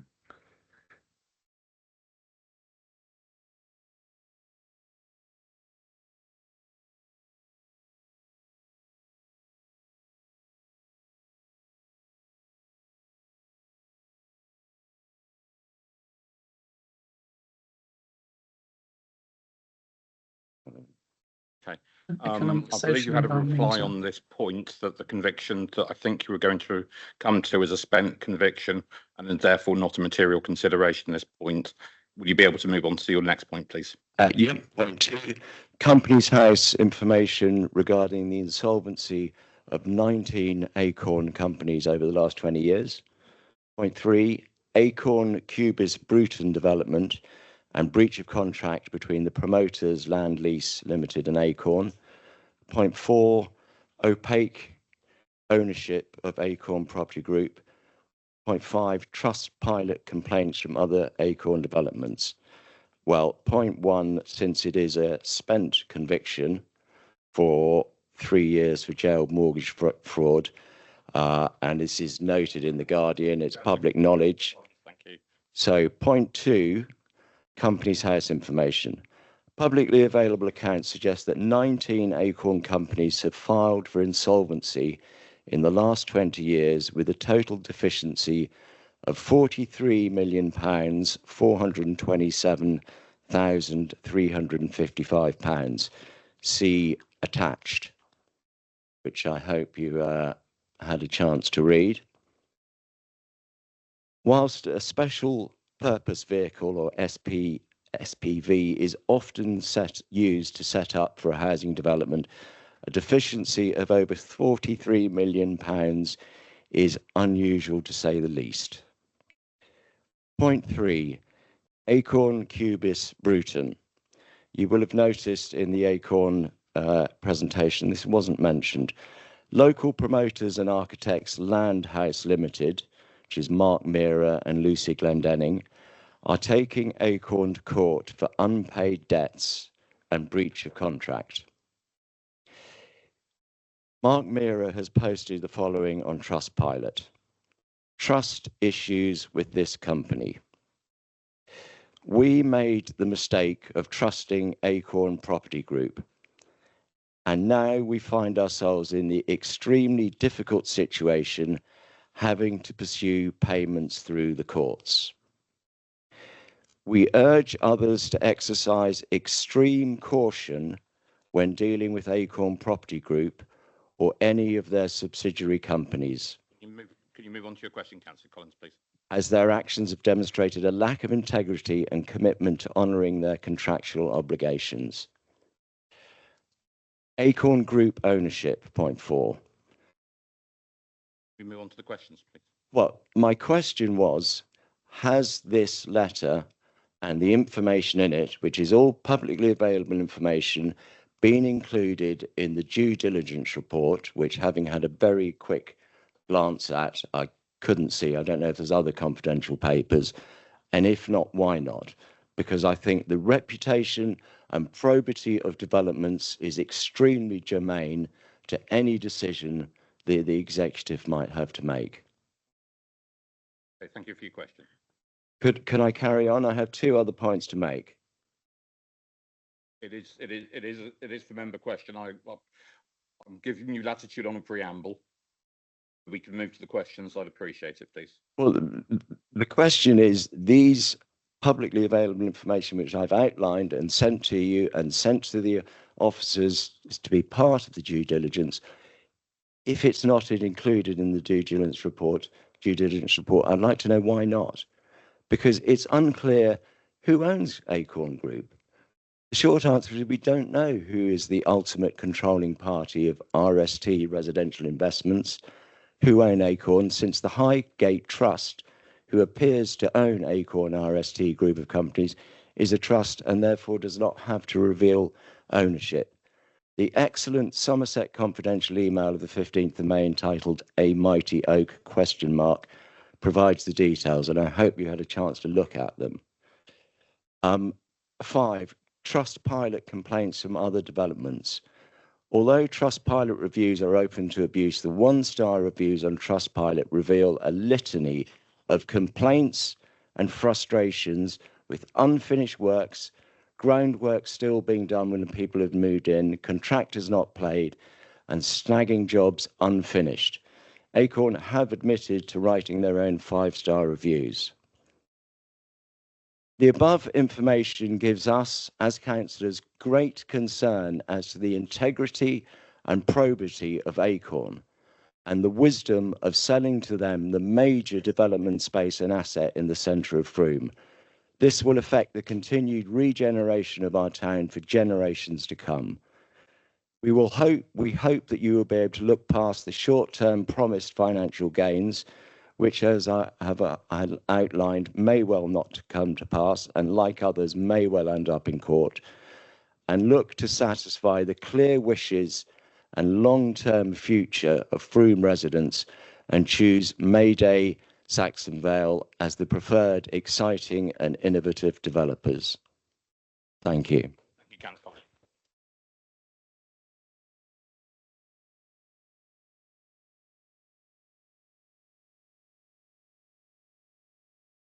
Thank you. Thank you, Councillor Collins. As the chair has noted, we have responded to your letter, which came in, I think, last week after the CBRE report was done. So the explicit points you've raised, the specific points you've raised are not in that report. However, the information that's been prepared by CBRE and Ashford's as our legal advisors does look into the company structure and the nature of the proposals we've received. So any concerns that have been highlighted by our professional advisors in this general area will be highlighted there.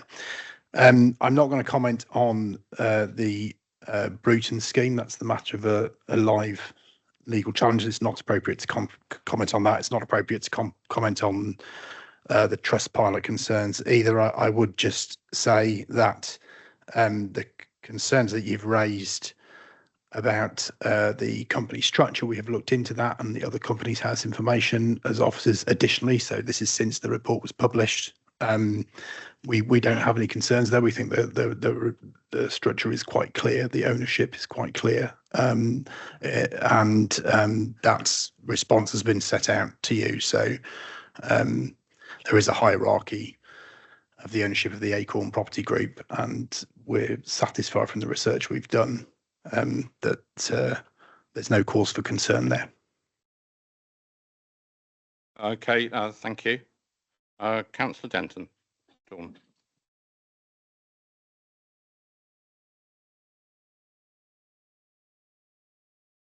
Hello, I'm Dawn Denton, Somerset Councillor for Frome North.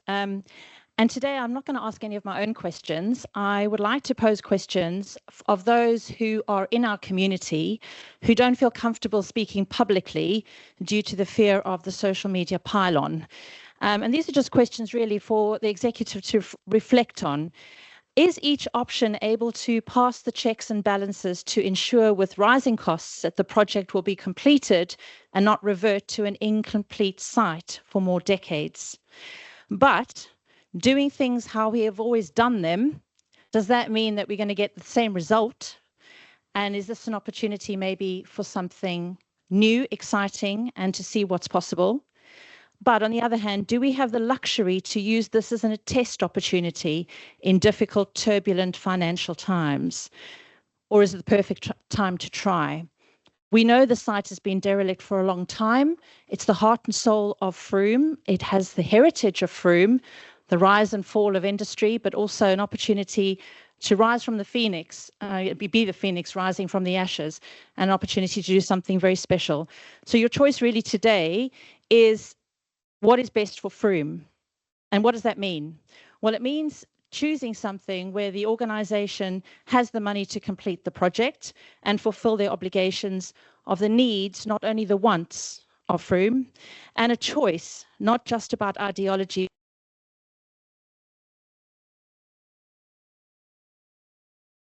the future of this town.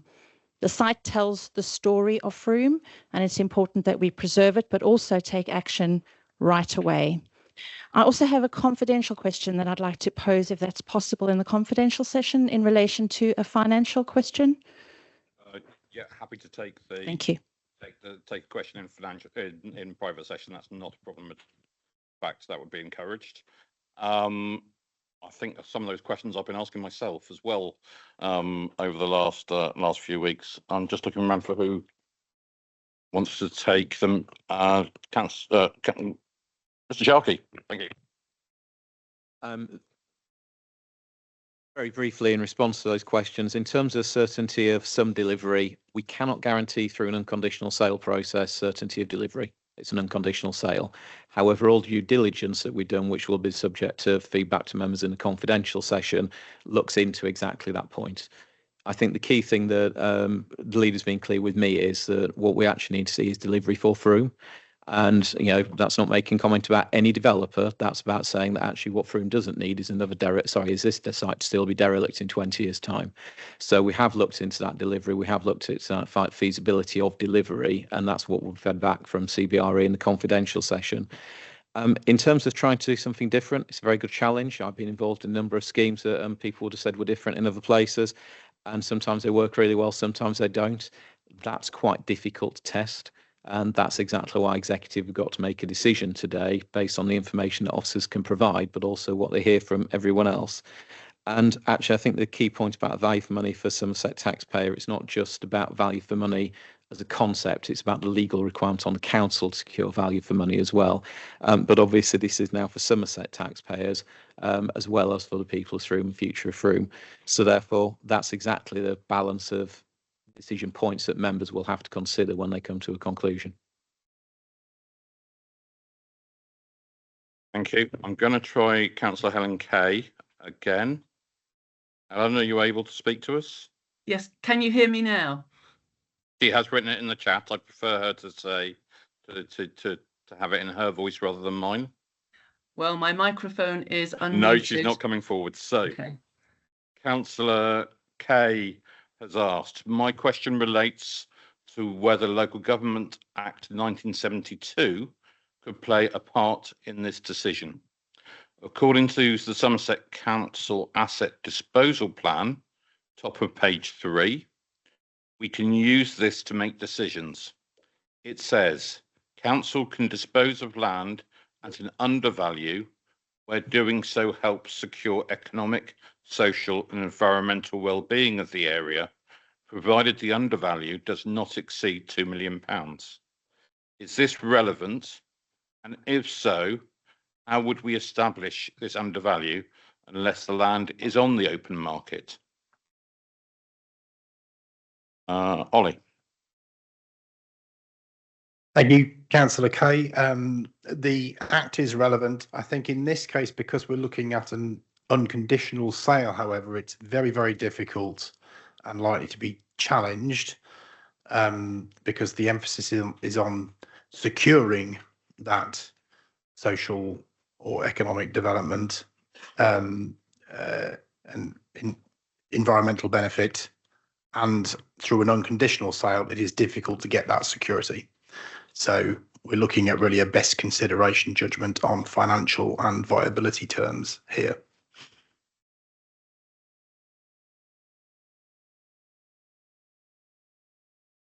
So I think if we wanted to look at that sort of aspect of section 123, which is something that I did mention earlier, we would be looking at a very different basis for this disposal.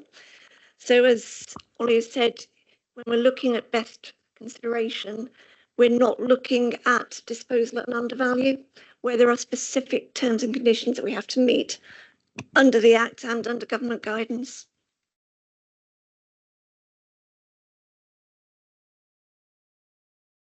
Okay, thank you. Councillor Kay, I'm now told we can hear you. Shall we try? Can you hear me now? Oh, it's almost like you're 100 miles away. Okay, well, that was my question. My question has been answered. I just wanted to understand the criteria you were using to make your decision. And if it does come down to money, or whether all these people that have spoken today are going to have an influence on your decision making. I've tried to stay neutral on both applications as I'm on the planning committee, and I've tried to see the pros and cons of both of the applications. But having heard people today and listening to people, my own constituents, I am leaning now towards the Mayday scheme, and I am slightly concerned that this is just going to come down to money. So that's my question. I think you've answered it with saying that the 1972 Act is not as important as the section 123? That was it. Thank you, Councillor Kate. Mr. Sharkey wants to add something, I think.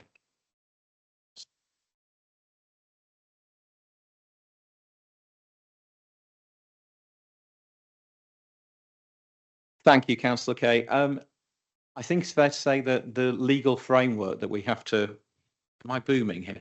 The legal framework that we have to work under does say very clearly that it's about best consideration. In the report, you'll see there's actually some case law that's come out recently. I think it was 2023, which starts to clarify around there. So that is a significant weight, but it is up to decision makers what they want to do today. So without breaking any confidences, the council don't believe on the information we've received that either bid will be a disposal at undervalue. So on that basis, it's not relevant to look at section 123, but decision makers have got to consider everything that's been said. Obviously, with an unconditional sale, it is effectively trusting to developers that they would deliver what's been said, and that can't be secured under this process. Okay, thank you very much.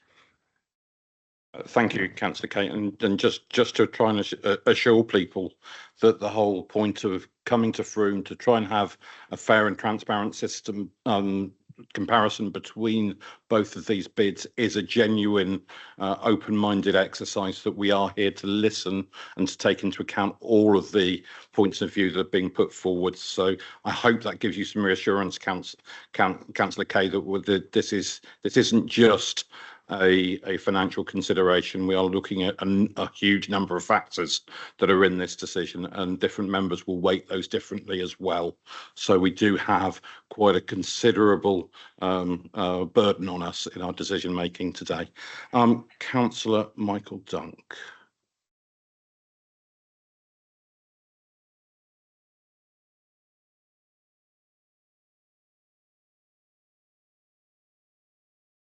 You for letting me speak today. And I don't envy your task, because it's not straightforward, and there's a lot of document to read through, a lot of pros and cons. And I've been with this since the beginning, really. I mean, and I'm frustrated that that nothing has happened on the site, obviously, as is most of Frome. But the choices in front of you are, luckily, you've got two. And I think it's interesting to point out the difference between them is that one is a standard developer model, and that is based on, when we talk about viability of a scheme, the viability often decides whether you can produce affordable housing to the required percentage. And often you'll hear developers say they can't produce 30% affordable housing, or 40%, whatever the requirement is, because they've looked at the site and it's not viable. When they say that, they mean that they cannot produce the projected profit from that development, which could be anything from 15 to 20%, which is the fairly industry standard. And so what's happening here is that you've got two totally different approaches. You've got Mayday, which completely breaks the developer mold. It is a community-led scheme, and basically, I'm not saying that no one makes any profit, but it's not for profit generally.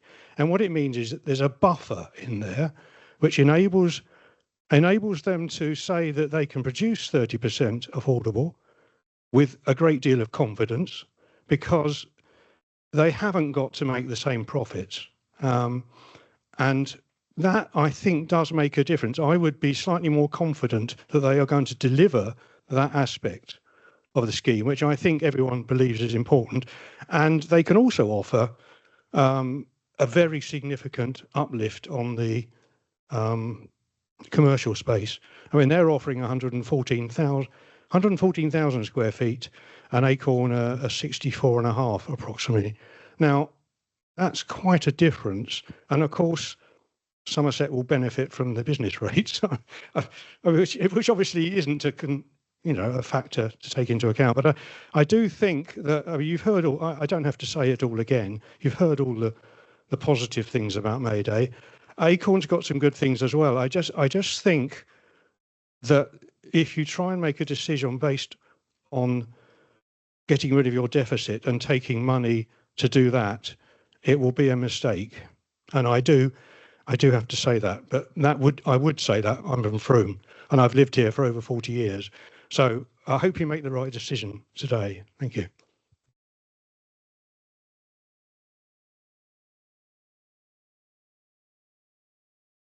I didn't detect a question in there that needed to be answered. Oh yeah, that's absolutely fine. Your points were really well made, and thank you for recognising that this is a difficult decision. It's not. There is nothing straightforward for us here, and the financial emergency is well rehearsed. But aside from this, we do have to make the right decision for Frome, and we do have to move forward to make sure this site is developed in the best way. And that's an important consideration for us all here. Councillor Dimmery, Martin, hello.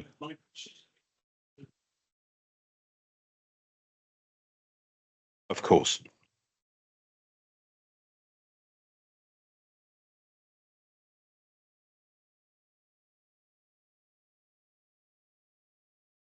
Thank you very much. I think the speeches and the questions that we've heard today have been magnificent from the floor and from the councillors present. But really, we shouldn't be here at all, because today we're discussing Saxonvale yet again after many, many years of problems and prevarications. And it was eventually decided that Acorn could develop the site. And there can be no doubt that Acorn's initial plans were, to many, deeply disappointing. Rolling back on commercial space and generally seeming an unsympathetic development in terms of housing needs and styles, especially given that it's a town centre space. It was that disappointment that led to the formation of May Day, which gathered enormous support amongst the local community, and that is why we're still here today. Now, as a member of the Planning East Committee, I will have to consider whatever new plans come forward after the sale of this land, be it Acorn or May Day, and I have to do that objectively. I risk ostracising. I cannot afford to risk ostracising one or the other. And I want to be in that room to vote on behalf of the people of Frome. So my only request of this executive is to consider not just the value of the bids, but the potential cultural value of the project. Frome deserves a Saxonvale development which fully embraces a balance of affordable and rental homes, commercial space and community facilities. Saxonvale should be a seamless through line from the historic town centre and provide affordable homes, which we all can be proud of, both the occupants and members of the town. So I'm urging the executive, please, to consider not just the value, the material value, but the potential value of Saxonvale in making this vital decision for the people of Frome for generations to come. Thank you.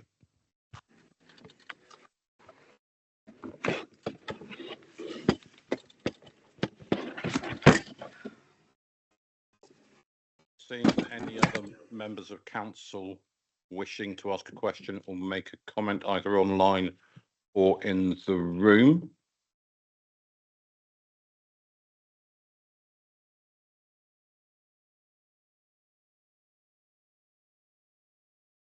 Just wonder if I could just go back to Steve Tanner. Steve, do you feel all four of your questions have been answered?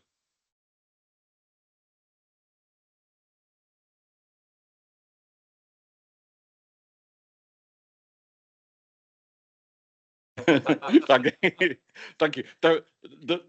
I ticked them off, and I just wanted to check whether you had as well.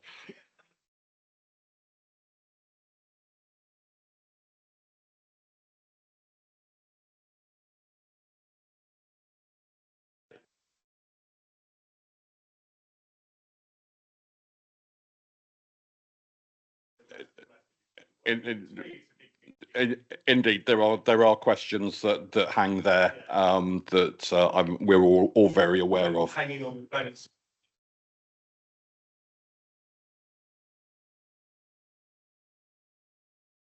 Let's not open up the debate about the whole planning system today, particularly as we're likely to see imminent reform of the planning system for better or for worse, for richer or for even richer.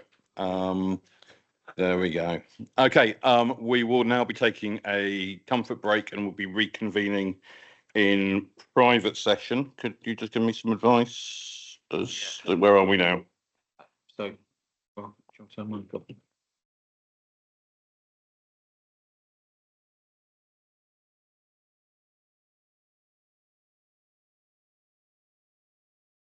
Okay, so just can I just have one more moment, please?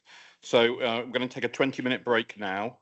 The executive, along with council members, along with officers, will go to a private room for the private session of the executive. You are, of course, very welcome to stay here for when we come back into public session, which will be item 11 on our agenda. We can, of course, give you no time limit or date or month, year on when we might reach that decision. So please do bear with us. Can I just thank everyone for their courtesy and good humour. Councillor Philip, you've got a. You need to do the exclusion. Okay, yeah, sorry, I've just realised I need to do the formal business. Councillor Butt Philip. I also wanted to clarify when you said that the executive will go into private session that I believe it is the case that other members of Somerset Council will be able to attend that as well. I thought I said that, but thank you. I'm not sure if you did or not. Apparently you did say that and I wasn't listening, but there may have been other people who weren't listening too. That's okay, and that includes members who are online as well. In which case, would you? I deeply regret the fact that we cannot have the whole of this conversation in public.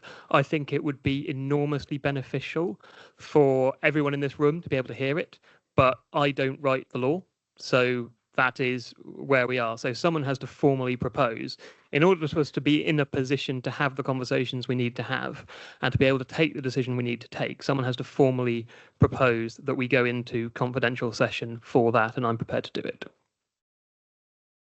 Okay, and as I mentioned earlier, we try and do as much as possible in public, and everything we must do by law in private, and would much rather be in that position. So we've had a formal proposal to go into private session when we reconvene.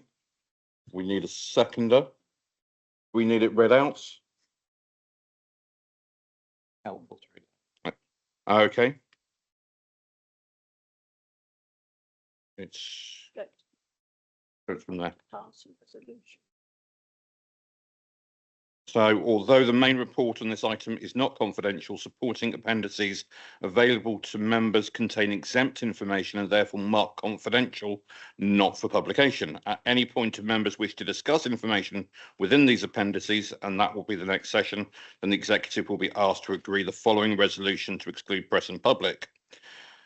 To consider passing a resolution having been duly proposed and seconded and in accordance with Regulation 4 of the local authorities, executive arrangements, meetings and access to information, England, Regulations 2012, that the press and public be excluded from the meeting during consideration of those parts of this agenda item, which relate to exempt information on the grounds that it is likely in view of the nature of the business to be transacted, or the nature of the proceedings, that if members of the press and public were present, there would be disclosure to them of exempt information. I have that proposed by Councillor Butt Philip and seconded by Councillor Shearer. Can I see those in favour, please?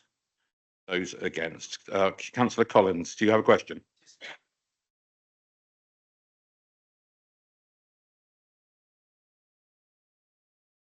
Yes. Yes. I'll just declare that meeting closed. And if you've got a question, I'm happy to come over and see you.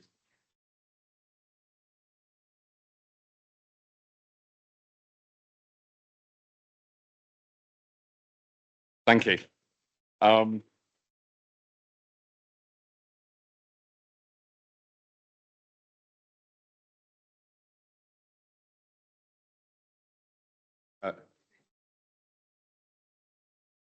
we were not in that decision.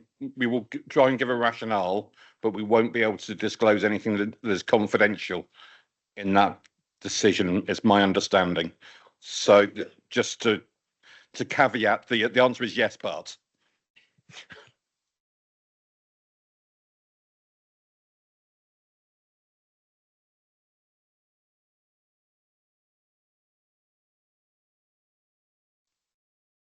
Yeah, okay, thank you. Just wanted to check that those that are joining us online have got access as well. Before we go through our decision making, I just wanted to say a few thank yous. So first of all, a thank you to Frome Town Council for being excellent hosts for us here.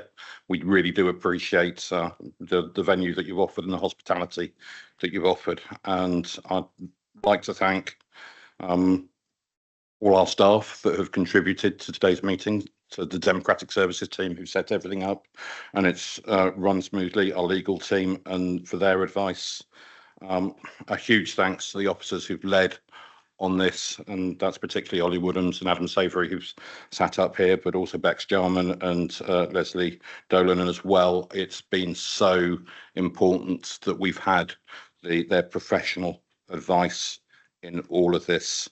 I'd like to thank all members of the public who've shown an interest in this. Everyone has treated us with courtesy and respect, and that has been hugely appreciated. We know that we have incredibly difficult decisions to make, and it is important that even if you don't agree with our decisions, that we can carry them out in a respectful and kind manner. And I do appreciate the hospitality that we have been shown and the warm welcome we've had from all parties, and thank both of the bidders for all of their engagement and hard work in this process. So when Somerset Council was formed, we took a fresh look at our approach to this site, and I was very keen that Mayday were given the opportunity that they sought to put their case forwards. We knew that there was no easy option to develop this site, and it's been a very difficult decision-making process. We've had a long and robust discussion, and I do sympathise if it's felt like it took a long time. It felt like even longer, believe me, in a room I think designed for 10 people when there were 24 in it. We've taken into account the views of the local members. We've taken into account the views of the public, of our professional and officer advisors, and also the advice of our consultants, CBRE, on this process. We've included looking at the value of the site in its cultural and its employment terms, and the innovative and unique approach of the Mayday scheme, and the significance of the community land trust ownership. We spent some considerable time looking at the concerns raised by Councillor Collins about one of the bidders, and we've had to consider the risk of legal challenge and the legal framework in which we operate, and we have to make our decisions. We've heard legal advice from the council's interim head of legal on the application of section 123 to an unconditional sale. We have reviewed the options for an alternative approach, taking into account the concerns of Steve Tanner about the reliance of the planning process through an unconditional sale, and we've considered the alternative options set out in the officer report. Importantly, we've also considered the desire to see development happen on this site and the risks of development not happening. If decisions were to be successfully challenged through the courts, or if another approach led to a situation where the site lay undeveloped for a long period. And we were agreed that the worst outcome would be for nothing to happen. The next steps following the decision and once what I will do next, I'll go round each of the lead members and they will say a few words about their thinking on this decision.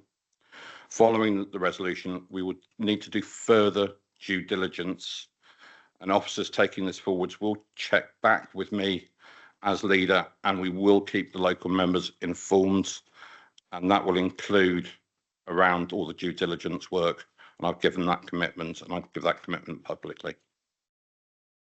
Okay. I'll then now ask for lead members just to say a few words about their decision and their thinking before we come to a formal proposal. And I'll go to Councillor Theobald Philip first.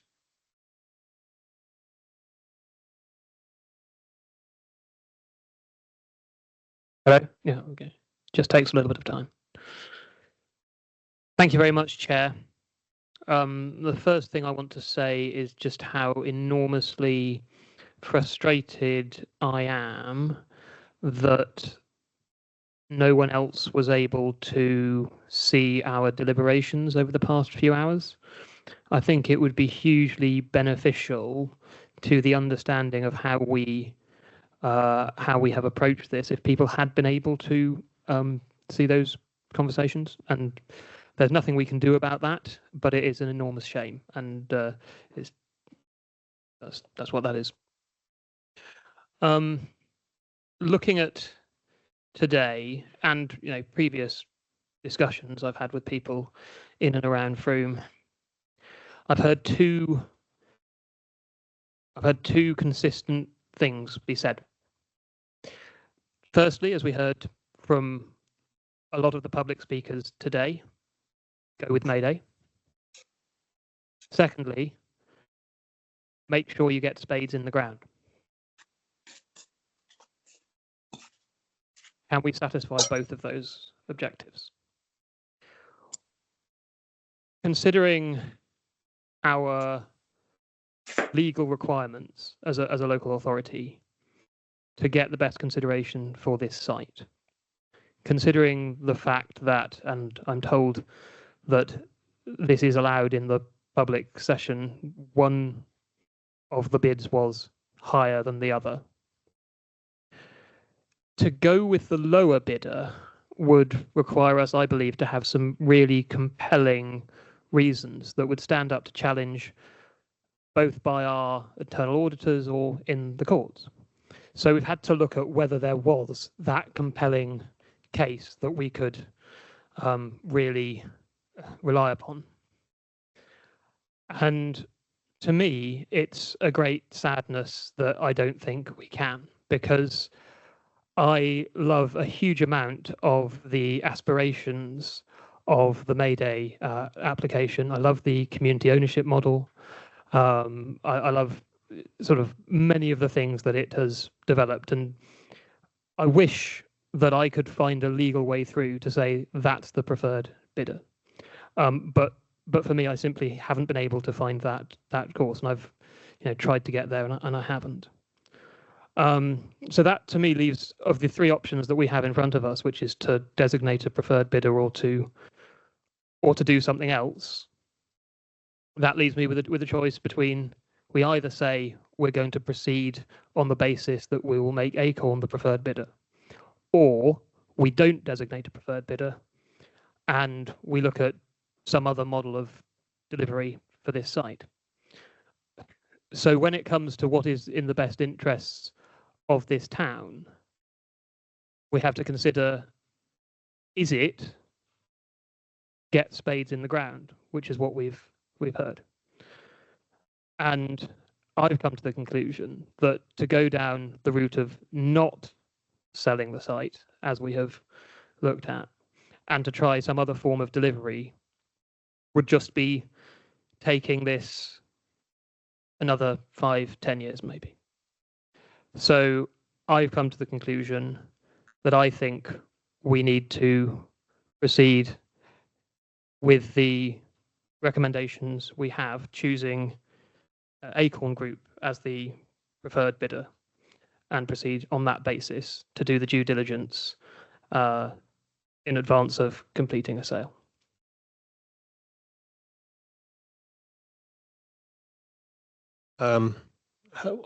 I don't live in Frome. I don't indeed live in Mendip. And so I feel that I've come to this without the baggage which all of you people have carried for a very long time. And it's very clear to me that that the Saxonvale site, as is an issue. I took a lot of I listened. I first of all, I listened to the Mayday proposal and the Acorn proposal, which was brought to us previously, and again today. I asked questions of both bids at the time. And I've listened to everybody who has spoken today. I've also been sent letters and podcasts, which I've listened to. And I've also listened to our officers and our advice that was brought to us. And I've had to weigh up all of those, and we've had a very, very detailed discussion. And none of us have come to any decision lightly. I think what really stood out for me when I was making a decision was the need for getting on with it. That's absolutely... Sorry. I very carefully praised those people who've attended this meeting for your kindness and respect that you've shown to us. I would very much like that to continue. Please continue, Councillor Wilkins. I could see no other way forward other than the way forward that Councillor Butt-Phillips has suggested.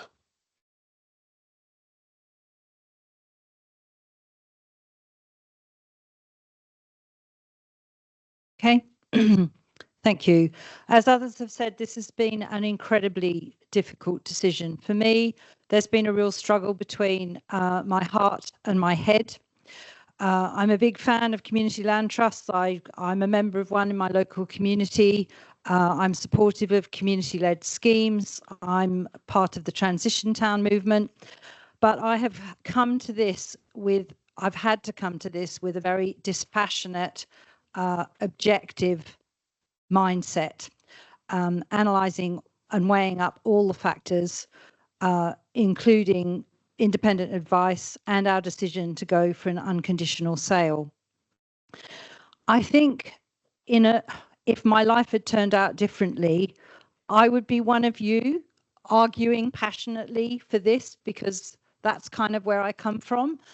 But I suppose one of the things that being a councillor and executive member has given to me, and it's been a hard journey, is the recognition that, like, sometimes you have to make decisions that are balanced with loads of different factors for an outcome which is about risk, the whole of Somerset, a whole lot of factors. So I feel almost like I'm kind of betraying my heart, but I do think coming to this dispassionately, supporting the Acorn bid is the way to go.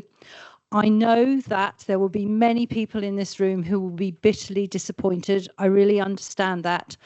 And my hope is that you will work constructively together. And maybe that's a bit of a naive request, but ultimately what we want is that site moving for housing, for social housing, for community benefit as soon as possible. And I think it's going to be really difficult, actually, whoever got this bid. So I guess it's a bit of a It's a bit of a call for a constructive way forward, and I do understand how disappointed some people will be.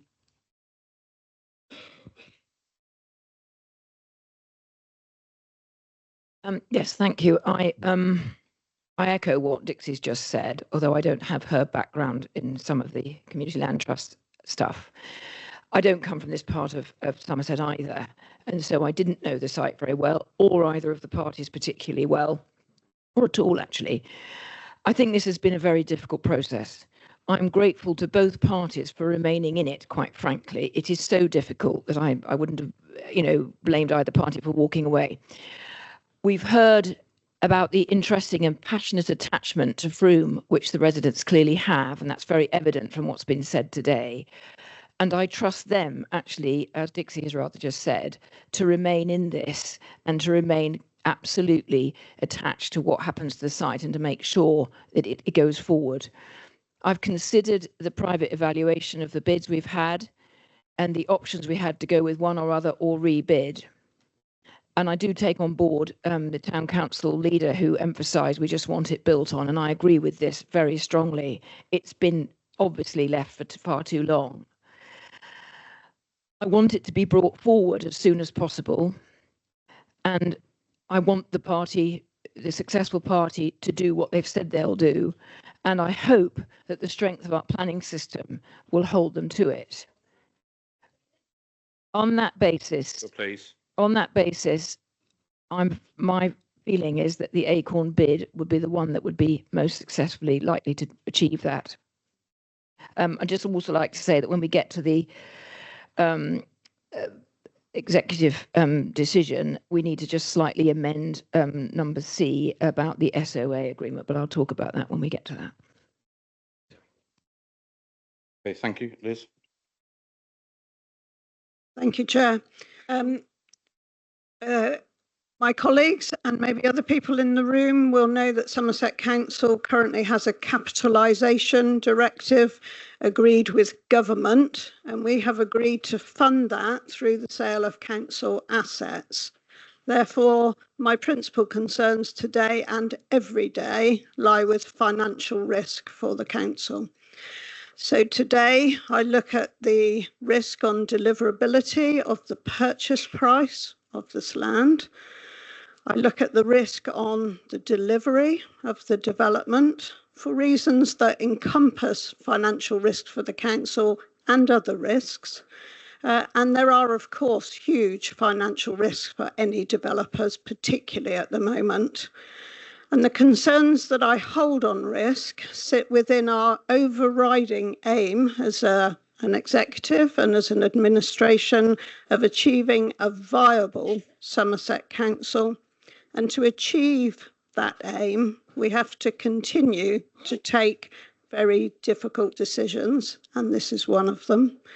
So taking into account the professional advice that we have had the privilege of receiving, as have all Somerset councillors, I believe there is less financial risk for the council with the decision to progress a sale to Acorn, acknowledging that due diligence will be undertaken before that sale is completed. Thank you, Chair.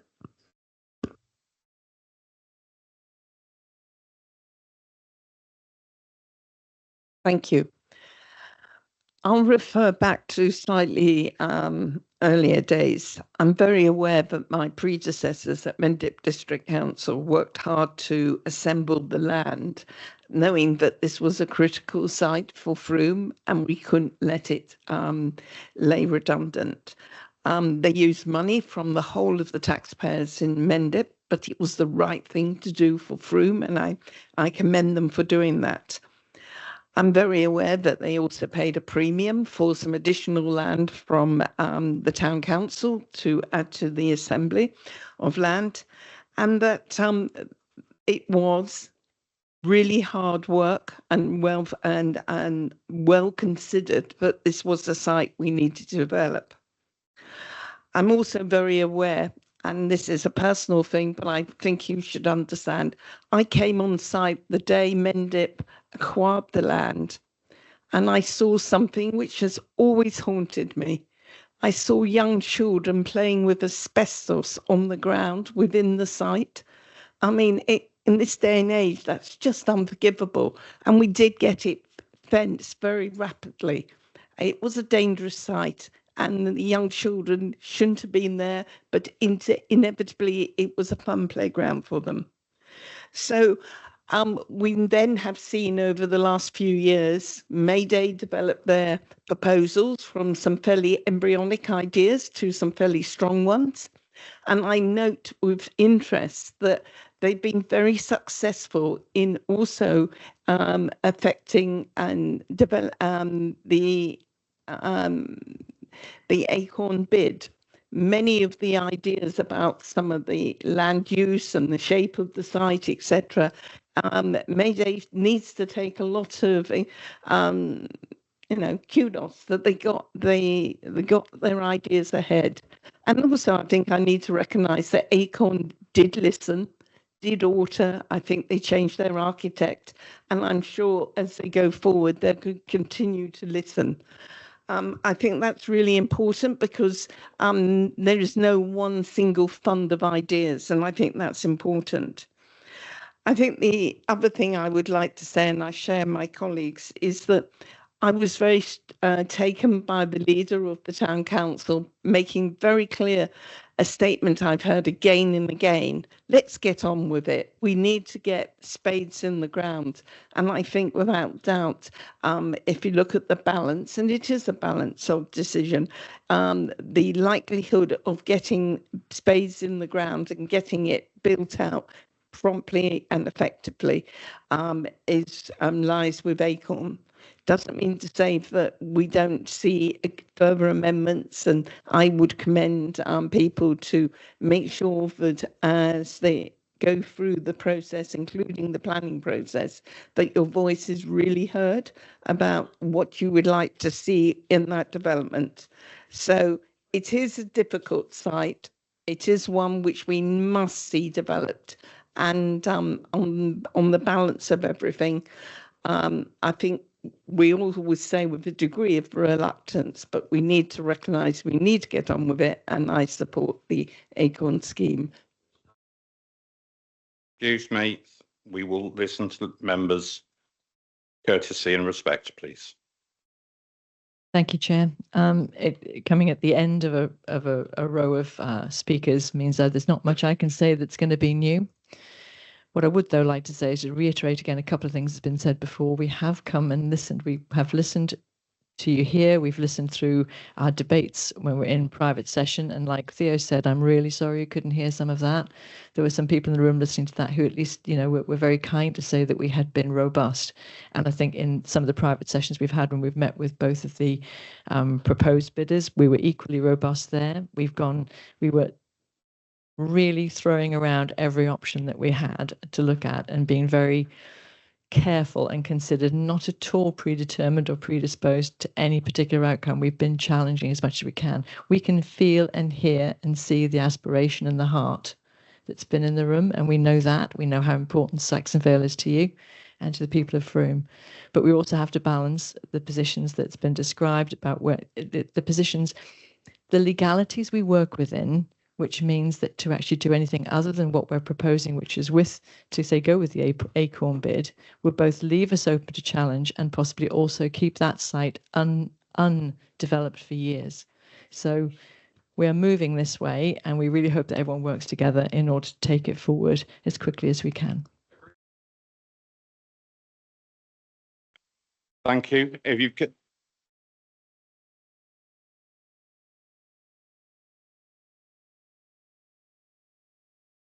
Okay, I appreciate that you disagree with the decision that we're about to make. We have come here to make the decision in Frome, and we have treated everybody who has spoken with courtesy and respect and decency. We expect the same courtesy to be shown back to us. I know that people are upset, and I know that people will disagree with the decision that we have made, we will make. I would ask that you treat us with the courtesy, kindness and respect that you would expect.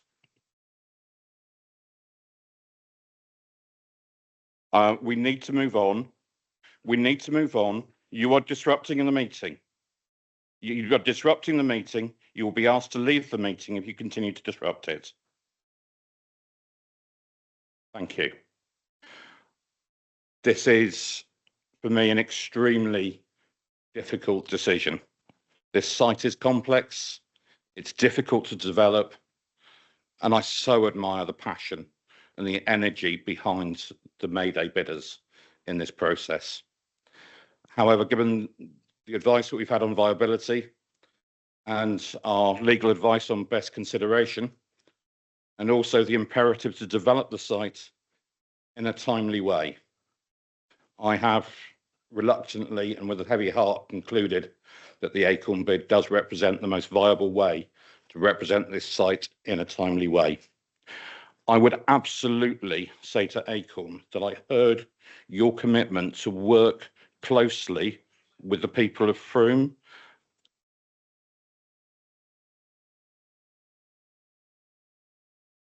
Please, please. I'm sorry that you disagree, but you are now disrupting the meeting. We will continue. Thank you.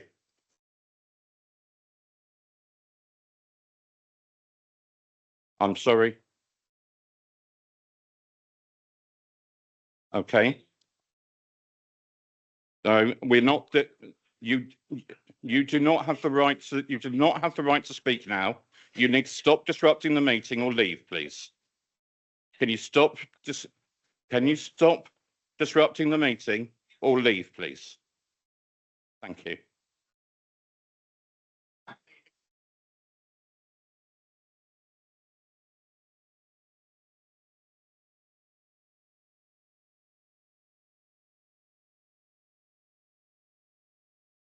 Okay, we will go to the formal proposal now.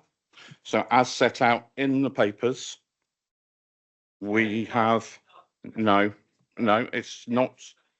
No, it is not.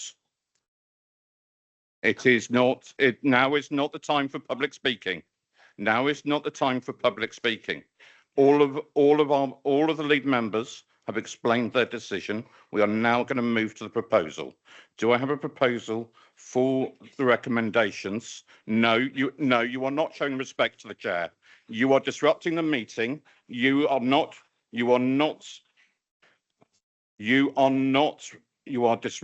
the meeting. You are disrupting the meeting. Please, can you leave or be silent? Thank you. Do I have a proposal, please? A couple of amendments which I think other members have referenced.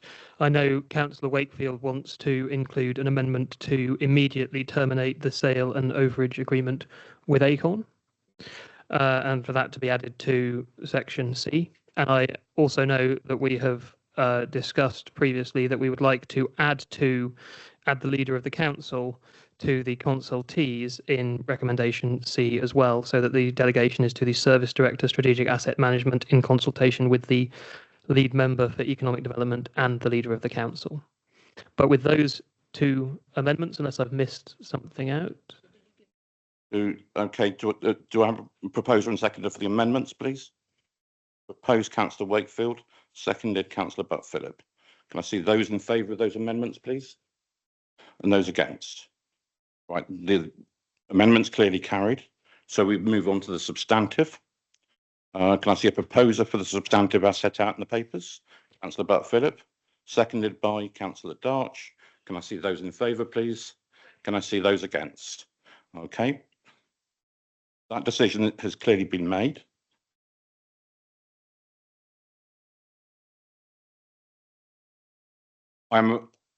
We have made every effort to listen to residents, and we have made a decision based on the evidence, and that decision has been made. The meeting is closed. Good evening.